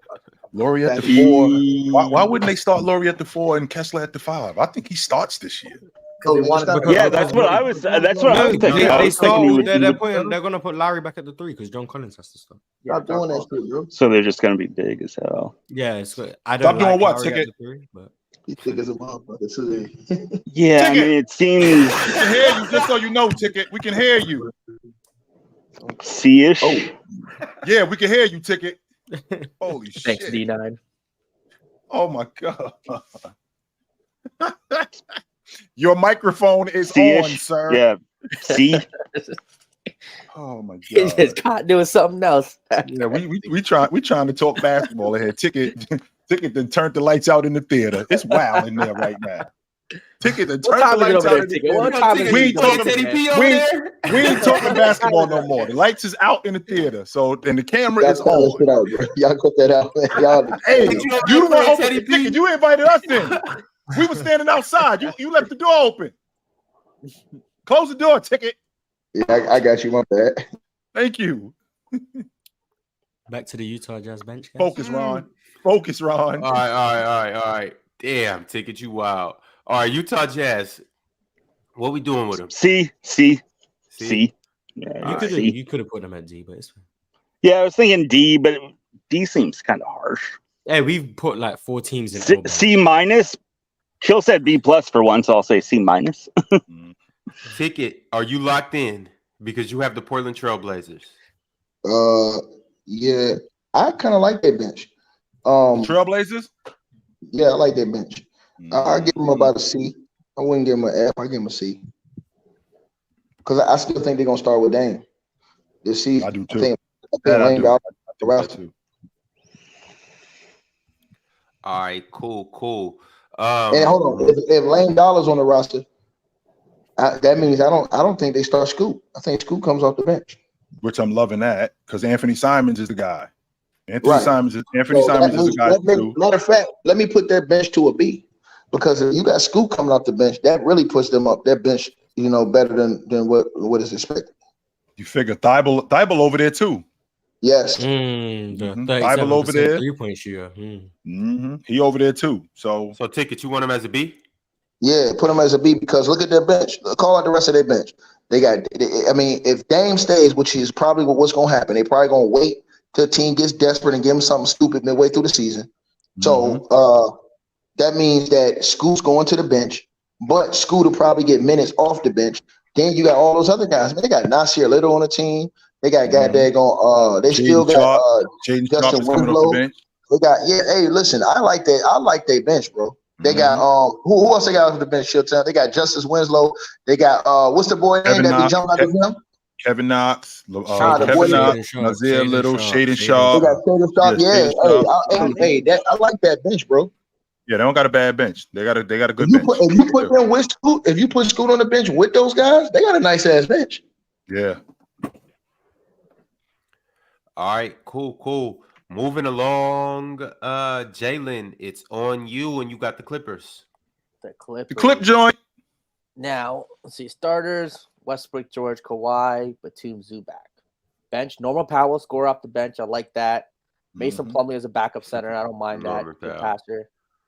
Terrence Mann, good score off the bench, too. Kenyon Martin Jr., I think got some upside there, a young player. If they trade for James Harden and Westbrook moves to the bench and they start James Harden, then that bench becomes super elite. But as of right now, I'll give them a B. They got some good pieces. I don't think they're trading for James Harden. I don't. I keep seeing reports, but yeah, I just don't know. We got a lot of B's right now. A lot of B's. It is on you next, Oxen. You got the New Orleans Pelicans. Herb Jones starts right and Trey Murphy's off the bench. Yes. Yeah. Okay, so we got Trey Murphy, Jose Alvarado, Larry Nance Jr. What's his name? Najee Marshall, Dyson Daniels, Dyson Daniels. That's when I was thinking Dyson Daniels. I think they got Cody Zeller as well, but they do. I would have to say that. I mean, with Jose Alvarado, Trey Murphy. They got Kira Lewis Jr. too. I don't know what that is, right? Yeah, he's not worth mentioning. I think they're probably like a B minus C plus though. Like I think I said him. Yeah, I said him. I said Larry Nance. I don't know. I think that's a C. I think that's like a C plus. Okay. They also got cat from UConn too, Jordan Hawkins. Okay. The Rook. Yeah, the Rook. Yeah. I haven't seen him yet. I gotta. All right, you got him as a C. C. Yeah. I said C. I think that's fair. All right, chill. The Indiana Pacers. The Indiana Pacers. Let's see. Matherin's going to start. Halliburton's going to start. Miles Turner's going to start. Let's see. Who else is going to start over there? Miles Turner. Bruce Brown is in the mix. Buddy Hield's in the mix. So Buddy Hield's going to start at the 2. So in their rotation, which they just got Obi Toppin, I think he's going to help them. They got Bruce Brown over there. They still got TJ McConnell over there. I get him a B. I get that bench a B minus. I don't mind. I like what they're doing over there. They got the kid from Milwaukee. I keep getting his name wrong. Jordan Moore. That's him, Mars. That's the guy I'm thinking about. They got him. So yeah, I think they got a B minus bench. And they still got is they got the rookie out. We assume they got the rookie out of Houston as well, Jarris Walker. Jarris Walker too. Yeah, I'll get them a B minus with their bench. Okay. I'm excited to see Obi Toppin running the floor with Tyrese. Hey, he gonna be better too. Hey, chill, Simon. What the hell is wrong with Marcus Jordan, man? Oh, yeah. What's he doing? What's he doing now? Man, this man don't win full. He's talking about he gonna burn the girl's clothes if she don't have all Jordan gear. Everything else he burning in the closet. Yeah, that's kind of corny. He's trying to No, but if it was LeBron gay, you'd be loving it. But it's just corny. This is corny behavior. LeBron suit is just not corny. That's just I don't think that's Mike's son, man. I got. Yo, speaking of Jordan, the Chicago Bulls are next. And Damo, it's on you. W segue. Where we putting these boys? Since we on that subject, Mars. Give him a C. Oh, that was excellent hosting right there. I'm not gonna lie. The Chicago Bulls get a C. Toronto Raptors. I'm so out on the Chicago Bulls too. I'm over them dudes. Mars. Hey, yo, chill. How these girls out here 40, 50 years old looking 30? Technology ticket. Technology. The way they building them, B. You got their skincare and everything. These 40-year-old chicks, they don't look like they did when I was a kid. These 40-year-old chicks. Yo, Larissa Pippen, how old is Larissa Pippen? She's like, what, 45? She almost 50. She almost 50. Yo, technology is a hell of an answer. And real quick on a side note, just so you know, he grew up around this lady, right? So him growing up around this lady, don't forget, when you was 12, 13, and you saw, your mother's best friend, you kind of had a little thing for her, but now you older, and that thing could actually come to life. Ron got that technology and them things out there, you chicks in Seattle that make your knees rattle, Man. Whatever she's doing. I'm talking about these chicks' primes is longer than Bron. Oh, bro. Real, yo. It's serious. Woo! You ain't never lied, bro. Next, we have you, Pirate, and you got the Miami Heat. All right. Caleb Martin. Howard look like he get nasty with it. Where'd that come from? Tigger wants to drag everyone into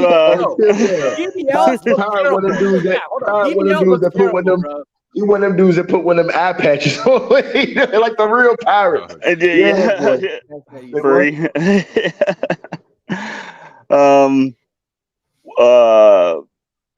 So they replaced. All right. He threw me off. They still got Kyle Lowry. Duncan Kyle Robinson. Lowry. Still got them over there. They got Thomas Bryant over there now. They got Josh Richardson. They got Josh Richardson. Mm-hmm. That's pretty fair much amount of efficiency. Yeah, that's pretty much it, right? Like, yeah, yeah, it seems like it. I like that kid Highsmith that they got though. Duncan Robinson. Yeah, he's good. Good energy guy. Mm-hmm.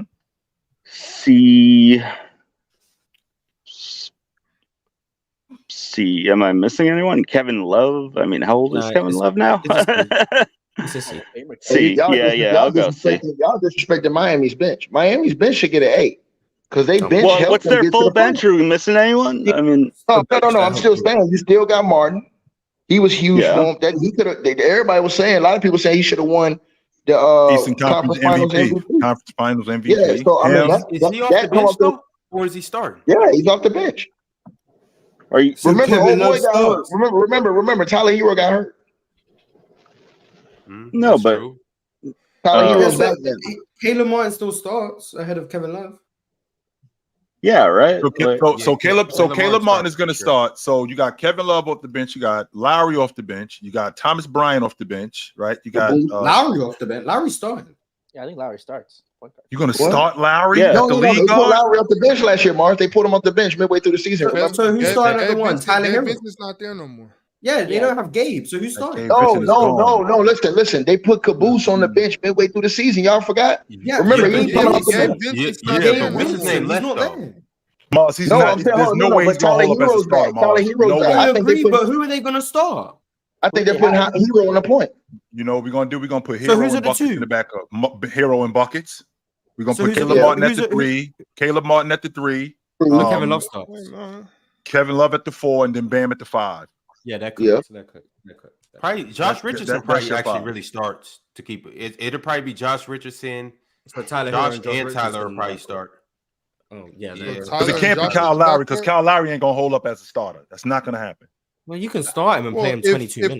If Chris Paul, he still ain't gonna hold up, Mars. He ain't gonna hold up off the bench then either. He just ain't gonna hold up. I like him better in the rotation. I understand that, but I'm saying if Chris Paul can start and Kyle Lowry can start. Either way, that bench is cooked. I think they're gonna keep it how it is, Bob. They went to the finals like that. I think they're gonna keep. Yeah. I think they want to keep him off out of starting lineup. And I'm talking about the booty one. I think he gives them better energy off the bench. Caboose. Yeah, I feel you. I'm just saying when they lost Max Strus and Gabe Vincent, I think they got to go back to the drawing board. Yeah, no. I'm saying, but that's why I still said Caleb Martin. I think Caleb Martin's the guy that they elevate. Even if they go, Tyler Hero, Caleb Martin, Jimmy, Bam, and Kevin Love, I think that would be the five. So let's say they do that. Do you personally like Hero at the point guard? Because I never even thought about it. Like, do you like that? For this team, I think he's solid. Yeah. Listen, man. Miami probably their best bro. team. They find a way, bro. Like, I wouldn't be surprised if they sign some guy and he ends up being good. They seem to always find. They already got him. Highsmith. Oh, Highsmith. Okay. As well. Jaime. Yep, Jaime. They got Jaime. The 2K generator. Jaime Jaquez, who they drafted out of UCLA. 4 years. Oh yeah. They got him. Oh yeah. That bench gonna be solid, Ron. That is true. Won't they go get John Wall? Because he's cooked. I really believe they should do that, and I don't believe they should just go get John Wall. I think they should start John Wall as well. What? That's just me. Starting John Wall. Starting John Wall. So hold on, time out. Chill. You mean to tell me at this juncture of his career, John Wall isn't as good an option as not Tyler Hero? My bad. Caboose. No. Kyle Lowry. No. Wow. All right. No, I don't think so. Because John Wall is cooked and Kyle Lowry is not cooked. Hey, all right, I digress. So rookie Jaime Jaquez is better than what John Wall can bring to the table right now. Well, now that you're comparing a wing to a guard. We're talking about the I'm looking at their guard depth. All they have is Tyler Hero, Jaime Jaquez, Kyle Lowry, and Josh Richardson. I'm not starting John Wall at the league guard. And the reason why I'm not starting John Wall is cooked. Like, I don't know even say he's cooked. Right. I mean, I've asked you this question in the past. I've asked you this question in the past, Ron. He ain't got it. He's done. That's the question that I've asked you in the past. In the past, Ron, the $1 million question with John Wall. Forget what he's done. Can he even play basketball anymore? Can he even play? We haven't seen him play. Come on, chill, man. Come on. He was playing with the Clippers. His last play with the Clippers was a dunk. And then his last bucket with the Clippers was a dunk, Chilltown. And the next day, when was that? And when was that ticket? That was I'm saying his last game with the Clippers. He dunked. John Walker played 18, and when was that? 18 to 25. That was during the season. That was this season. This year? John Wall is 31 years old. John Wall is 32. And he's cooked at that age.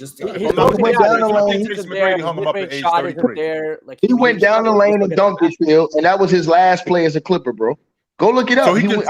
So he can still play, is what you're telling me at this level. Yes, I agree with Ron. Yes, man. Just because he can dunk doesn't mean he's still good. My thing is John Wall on this crew as a guard, and let's just keep Tyler Hero out of this. When you talk about all the other guys, he still would be probably the most athletic out of all those guys, and bar none, he would be the best distributor or the best point guard just to run off. That's all I'm saying. All you gotta do is push the tempo and distribute the ball. So I'm not saying he's gonna come and average 18. That's a strength of John Wall that he no longer has. He can't push the tempo. What you mean?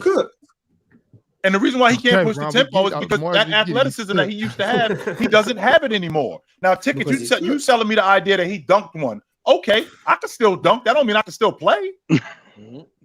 If Chill can still dunk, then John Wall's definitely. I disagree with that. I agree with Ron. This is crazy without your camera. Y'all acting like this man can't go. Even if John Wall gives you 13 and 8 as a starter point guard, that's great. If he's doing that, that's a completely different Ticket. 13 and 8, yeah. I'll take that. Hell yeah. The last time he started, he gave you 20 and 8. So what y'all crying about? As someone who actively watched the Houston Rockets, please don't bring out that 20. Yo, John Wall can play 20 minutes a game and average 12 and 6. Thank you, bro.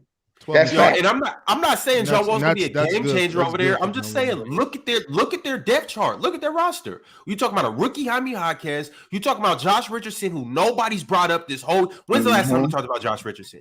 We talking about? I talked about him like 2 months ago. He was on the Pelicans. We talking about Kyle Lowry, who is on his last toe, not his last leg. He's on his last toe. And then who else we got? Oh well, Tyler Hero. Okay, we got Tyler Hero. But John Wall has been cooked since I was a 2-year-old. John Wall has no mid-range anymore. He has no 3-point shot. He's giving you a lot of turnovers for the assists that he does get you. So his playmaking is not elite. He's just not a good player anymore. My issue with John Wall, just say he's cooked. Jalen, just say he's cooked. Yeah, I mean, my issue with John Wall is availability. That's all I'm asking you, dudes. If the fact that he can still play, you've already answered that because, like you said, the athleticism, it might not be there what it used to be. Can he play? Last season, how many games did he play last season? Did he even play half the season last year? I think he played like 35 games or something like that. He started 3 games, played 34 games. Started 3 games. But how many games? It wasn't because he got hurt. It wasn't because he got hurt. It's because he was cooked and they stopped playing. So he completely played himself out. So he played himself out the rotation. They started playing Reggie Jackson because John Wall is cooked. Mars, one man's cooked is another man's dessert. I totally disagree with that. I thought he might be like you know when you boil your top ramen a little too long, it's real soggy. He might be soggy top ramen for the Clippers, but he might be tiramisu in Miami. He might be a cannoli with extra cream in Miami. Are you saying so basically what he is, Russell Westbrook. Like we think he whacked, but he got on the right crew. He turns it right back around. Westbrook is significantly better than John Wall. Hold on. Westbrook is significantly better than John Wall. Is that what I'm thinking, Ticket? Is that what the case is? Hold on. You a goddamn gonna lie, Ricky Tan. You sitting up there. You one of the same ones. You one of the same ones. You one of the same ones. You sat up here. Hold on. I heard you all year on Open Gym. You one of the same hypocrites that set your ass up here and said Russ was done. I heard you a whole season. I never said he was demolished Russ. No, I heard you. Don't lie about it. Do not lie about it. You sat up there and ran with Mark. You ran with that narrative that Russ was done and he wasn't done. You had your mouth when he went over there to the. I said he was in a wrong situation. I said him and LeBron don't fit together, and that was the fact. But you said he was done. Better player than John Wall. And he was done. I did not but fellas, who was Tito Jackson? Tito Jackson. Oh, you said Tito. Hold up, yo, we gotta finish this list. We gotta finish this list. Who got the Miami Heat? I did. Who had the Heat? Miami was I did. Right. Where you want to put him? C. C. All right, the Miami Heat get a C. All right, the Dallas Mavericks next. It's on you, Ticket. What you giving the Mavericks? A D. He's on the bench. Trying to think too. A D. They got a solid starting lineup, but I don't like their bench. All right, Philadelphia. Yeah, go ahead. Philadelphia 76ers, Jalen. Philadelphia. Let's go look at their bench. A little reminder here. It's nothing great. It's oh my God, it's terrible. Yeah, I would say Beverly, Melton, Korkmaz, House, Trez. Oh my God. Give me a D. This is Trez a D. just tears ACL? Trez towards he's out. Yeah, he's out. Yeah. He's out. Now Montrez is cooked too. Oh my God. Yeah. When did that happen? Montrez tore his shit. He done for the season. Yeah. So that's a D. They gotta that bench is terrible. They gotta fix that. You can call it an L bench if you want. You can say L bench. All right. The Denver Nuggets Ox. What you doing with this bench? Did they replace Bruce Brown with anybody? Nah, L bench. It's an L bench. So they're and Jeff Green gone? Yeah, Jeff Green's in Houston. So who's their bench? They re-signed Reggie though. It's Christian Brown, Reggie Jackson, I guess. DeAndre Jordan came back. Vlatko. They bring back Thomas Bryant. No, he's in Miami now. Nope, he's in Miami now. They got that rookie. What's his name? Ron, just keep them where they at, Ron. Just keep them where they at. Yeah, Denver couldn't afford to do that. Like, how you win a championship and not re-up on your bench? I think because they were barely playing anyone anyway, so they don't think they need a bench. I don't think they want to pay the luxury tax, like the extra tax what they would have got. They got paid Watson. They're just happy. They're just happy. Oh yeah, Peyton Watson's good. Is that what it is, Jalen? Came over. No, it's just the ownership has to make a decision of how much they're willing to go over the cap, how much tax they're willing to pay, and they made a decision not to pay Bruce Brown because of that. So what I'm saying is like they're content with that one ring they got. They're not trying to get another one. I think they're happy. They're very content. I think they want to win another ring. It's just the other ring wasn't worth the extra 30 or 40 million of tax bills they would have got, whatever the number is. Cheapskates. Hey. So what you want to do with him? He said, I said leave him right there, Ron. They're good where they at. All right. Phoenix is going to stay right there, too. The Phoenix Suns, chill. I think Phoenix at least. I actually like what Phoenix did with their rotation. I give Phoenix a B. I do. I like what they did with their rotation. I do. I do like what they did. Watanabe, Bobo. I do like what they did with their bench. Aaron Gordon. I do. Yeah. I'm not sold. Who's that backup point guard, Joe? Who's the backup point guard? Oh, yeah, Eric Gordon. My bad. They losing. Why do I keep forgetting this kid's name? Cameron Payne. Losing Cameron Payne. Cameron Payne was one of the worst backup lead guards in the game. So I'm not. Who is their backup guard? Who is their backup point guard? Malcolm Lee now. Who is their backup point guard? Damian Lee. That's their backup point guard. Damian Lee. That's going to be their backup point guard. That's cooked. I call him Malcolm. Yeah, Damian Lee. No, don't forget that got Chemezi Metu from us too. So. Here's the problem that we have in Mars. The problem that we have is that in order to actually, in order to have a backup point guard, you actually have to have a lead guard first, and they don't have. That's that. what I was gonna say. They don't have a point guard on the team. The whole team. So they don't even have a lead guard. So as opposed to having a backup, we don't even have a lead guard. So what are we doing here? That sounds like an old bench to me. All right. Last but not least, Damo, you have the Memphis Grizzlies. Finishing up with me, huh? Okay. Mm-hmm. With the Grizzlies, who do the Grizzlies have on their bench? They had one of the best benches last year. They got Derrick Rose, their bench. Luke Kennard. Derrick Rose is a crazy name. What's the one kid, Morris? Number 7. The think he might be like. Oh, they got Santi Aldama. Yeah, him. I like him a lot. Santi Aldama. They get Xavier Tillman back from injury. Does a nice. Yeah, I was gonna ask how long. What's the timeline on Brandon Clark?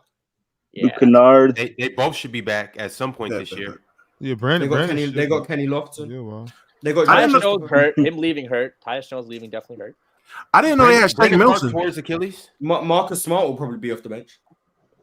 Wait, so Shake went to Memphis. I thought Shake was in Minnesota. No, he in Minnesota. Shake in Minnesota. He's in Minnesota. I was looking at the wrong team. My fault. Yeah. I'm looking at Zaire Williams. Memphis is starting Marcus Smart. Okay. Zaire Williams. Zaire Williams is on whose team? He's on Memphis. Really? But he's cooked. He been on Memphis, Bob. Yeah, he's been. Been cooked. Kenny Lofton, David Roddy. Josh Christopher. Zaire Williams. You know I'm talking. You know I'm thinking about. I'm thinking Zaire. That bench looks a lot better when John Morant comes back. Zaire Smith. I don't even think Zaire Smith is on the team. John Morant's back. Right. That's why I was confused. Like, wait a second. Like, what's going on here? Hey, I actually like their bench. I like Memphis's bench a lot. Keep in mind, a lot of these guys have started too, and may get moved to the bench. Just with Steven Adams, for instance. You never know. He may start or he may come off the bench, so you got to add him in there. Marcus so this is the second or third. This got to be the second or third time this happened in the chat. We keep talking about Brandon Clark. I keep thinking he tore his ACL, but they keep saying it was his Achilles. It was Achilles. So it was his Achilles. Yeah, he tore his Achilles. Yeah, it's a big one. Mm-hmm. So he might got a little more time than we are anticipating. They're saying February 1st. Okay. But what you thinking, I would Damo? say between a C and B, I'll go B. I'll give him a good B. Because when Ja comes back and they actually get healthy, that's a dangerous bench unit. This is what we're looking at right now. You see the different tiers. You see the teams on those tiers. The only A benches, we have the Celtics, the Nets, and the Lakers. Should have the Kings too. I feel like the Clippers should be there. Yeah, you know what? The Clippers, I mean, what they did. I was expecting the Clippers to be in there. Yeah, I thought the Clippers were there. And I know think Golden State have an A bench as well. Well, hold on. Here's the problem with the Clippers. I mean, I have the Clippers over the Nets. They don't have a bench because their starters never play. So their benches always start. But, no, I mean. Who gave the Nets? That's why I think it was so high on Norman Powell for that reason right there. That was you, Morris? Should we move the Clippers to an A? Yeah, I think so. I like the Clippers and the Kings. And PC deserves an F for not talking about how Russell Westbrook is the new leader of the Clippers. Salute Tyronn Lue for doing that. Jalen, you really did us dirty with that beat, Jalen. I really, the Kings. Really feel, I feel like the King EuroLeague guy performing the NBA. It's because a couple guys want to see more of. I'm not mad at EuroLeague. I understand that. I do understand that. All right, fellas. We got super chats to get into. I'm gonna go ahead and run down all of these super chats, and then we're gonna get up out of here, y'all. God Trail 92 became a member. Welcome to the party. Appreciate you for coming through. Then he came back with a super chat and said, "You want players wearing numbers in the 90s or in the 50s? If they want to, I don't care. Why not? Numbers are relevant to me. Yeah. 55 double nickel. Cole Anthony wears 50. It look clean. Jason. Hey, Bob, I got one question. When you do that flex, you be having deodorant on, right? Sometimes. That means rarely. I mean, we start the show at 8 a.m. over here. So if I don't get up before 7:20, 7:30, probably not.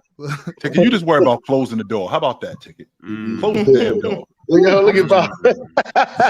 Well, I mean, I got to work. I got to work out. I got to get my workout. This the same Bob. This the same Bob that told us that we could talk about him jumping into a pool of horse. You know what? Facts, that was for 50 bands. He said how much? He said how much money? That man said how much money? No, I said how deep is the pool? We already established the money was 50 bands. I don't know how deep. That's probably a better question. All right, so JFL said Chilltown. Dr. J or Big Mo all time? I actually have Dr. J. I actually have Moses Malone right in front of Dr. J. Literally, like I think I got Moses at 15 and Doc at like 17. Dr. J is. Do you view Dr. J's ABA as well, Chilltown? Like when you're ranking him, his ABA and NBA days, or just his NBA? I don't really bother too much with his ABA career. I don't. Oh, okay, so that makes sense. Okay, I understand. Next, Random Guy Speaks said maybe elite wasn't the right word. It definitely was eventful though. No, if you think Open Gym was elite, you can say that because it was. W Host Mars. Almighty Lambo said, as a LeBron fan, if y'all think Jalen is bad, y'all don't want to see Cashnasty. Man, Jalen the worst. Yeah. Nasty. Yeah, LeBron bed sheets is a great man. Jalen need to go ahead and be one of Bron's backup dancers. Hey man, Clutch, where my contract at, man? 5 years, 10 mil. You got me. The fact that you were willing to just accept that is crazy, but I guess. I him immediately. Except ain't no backup dancer, lead singer only. Michael said Kobe, the second best player in NBA history behind Jordan. That's fact. Well, I said behind. I think I got him third, but yeah, he's bad. I think I got him 5 on my list. Yeah, I got Kobe like 7-6. Yeah, because you're a hater, Jalen. That's perfect. No, I actually respect Jalen for that. Yeah, there's one dude up here that look like Dr. J. I don't respect, but keep going, Ron. Almighty Lambo said Ticket. You realize you can hype up Kobe 09 and 10 without ignoring how good those Lakers teams were. I think he meant to say can't. That sounds easy work, bro. I mean, you know how it is, bro. Brett said a little behind in the live, but so Jalen is less than Ticket and Elder, which is less than Chill. So yes. Chill's greater than Ticket and Elder and Jalen. I don't know what that means, but whatever. I don't understand that either. Indoor Voices said, this isn't hate. I agree with a lot of Ticket's takes. My only issue is the inconsistent logic and arguments, but he often has valid points. Thoughts? You got inconsistent takes too, yo. Your logic is based on subjectivity. So Chilltown, you might like a girl that's thick, but then you see a girl that's thick and you don't like her face. You're like, well, I don't like her. You know what I'm saying? Boom. Or I might like a girl that's thick. Or I might like a girl that's thick. Or I might like a girl that's thick and see a thin girl. Right. With something going on. I might like her too. So all of a sudden, you don't like thick girls no more? No, I ain't saying that. What's wrong with you, man? I thought you like them. Wait a minute. Man. Say no to BBL. Natural booties matter. Man, that's facts. I agree. It's Mr. GQ to you said some emoji. I don't know. It's not popping up. Is Ticket before Mars was born. And then he has the crippled emoji as Ticket after carrying and getting jumped by the panel every day. Then he has the goat emoji and said that equals ticket in rare cases when he's actually right. I would love to see the emoji of ticket before Mars. Pregnant man. It's a pregnant man. Oh, okay. Y'all keep saying I'm rarely right all the time, so that makes me right a lot. Oh man, every day they talk about real wins. That is deep. You saying it every day. Ron, I gotta bounce, brother. I gotta bounce. I'll see you dudes on Monday. Big Right,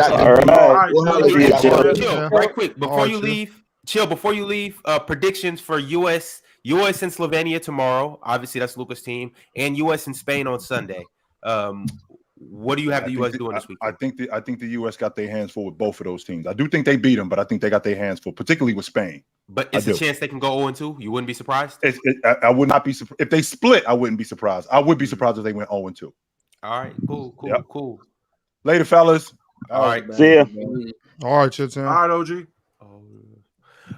YSN Money with the super chat said, in the realm of basketball, a team renowned, the Lakers, a legacy forever crowned. With purple and gold, they take the stage, a symbol of glory, a source of inspiration, a lifelong dream. The Lakers.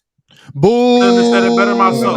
Couldn't have said it better myself. A Lakers poem is crazy. That's a Lakers. Couldn't have said it better myself. That was some of the corniest shit I ever heard in my life. Shout out to the Toronto Raptors. The best jersey in the history of the NBA is the Toronto Raptors. That weak ass shit. I'm gonna tell them like Charlamagne said. Bob, we gonna tell them like Charlamagne said, man, fart on them bars, man. Man, yeah, that shit was ass. Hey, go ahead. Send me your cash app so I can send you that damn money back. It was a members chat, so Cash Daniels only. Oh, really? Okay. Or Cash Daniels now. I got two. You can send that's it. That's not the right cash app. Well, no, I know their cash app, so I'm gonna send it to them. You send it to me, I send it to them. Zuzu said, "Did you guys see the new NBA schedule for the upcoming season?" I saw the Spurs play Dallas opening night. Like that's one of the Christmas first games. Should be a fun Christmas day. That's what I said. Yeah. Well, on Monday we'll get into the new schedule, the Christmas games, all that other stuff.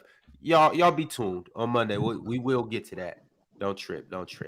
Jersey Love said, "I'm a rare breed because CP3 is still my favorite player, but this old knucker needs to come off the damn bench. His time is finished. In the words of Curry, this is not 2014." Yeah, Chris Paul's man. Right Oh no, they say he was finished. They said he was finished when he left Houston, and look what he did. This is the rebirth. I know the streets thirst water like Moses. They said he was finished when he left Houston with James Harden. Remember that now. They said he was done. He ended up going to OKC, turning that around. Then he ended up going to Phoenix, going to the NBA Finals. Remember, they said he was done in Houston, and it was over with for him. I think Chris Paul's smart enough to realize he'll start the season starting, and if it doesn't work out, he'll move himself to the bench and do what's best for the team. Dude's been in the league too long to not know. Anthony McNeil said, "Gotta watch Jokic play. He could literally be a 6'11" point guard. With Wall, we would have the worst shooting team in the league." John Wall's just cooked. I don't know why we're talking about him so much. All right, y'all. A couple more super chats. I'm gonna run through the rest of these, and then we got open court coming up right after this. Y'all make sure to jump from here straight to there. Below zero with the super chat said, "Where would y'all rank Steph in the league?" Top 10. Yeah. Top 5. Top 5. ASAP Henny said, "Thoughts on BI? Think he could be a top 10 guy?" Nope. Top 10? Top 10 is a reach. Top 20. A stretch. If he I wins. do like him, yeah. If he wins, they'll look at him like that. If he wins. You know what I'm saying? He's the best player in the Pelicans, though. But a couple playoffs. If he wins with the Pelicans and he's playing big, they'll look at him like that. You know what I'm saying? Terrell said Jalen turned into Jalen Green for Braun. Huh. Who's Jalen Green? Huh. Oh, you was hitting him with the drop pump? You was hitting him with the drop pump? Man, hey, that boy has some forceful humps. Go ahead, Ron. Biggest Pilot 9 said Jalen got it. He, the Bronsexual club chairman. Man, we just I hope Jalen Green putting his back into that girl like he was doing that boy. Man. I hope he don't get her pregnant. Be smart, Jalen Green. You're not gonna blast it. I might shoot her club up, Jalen.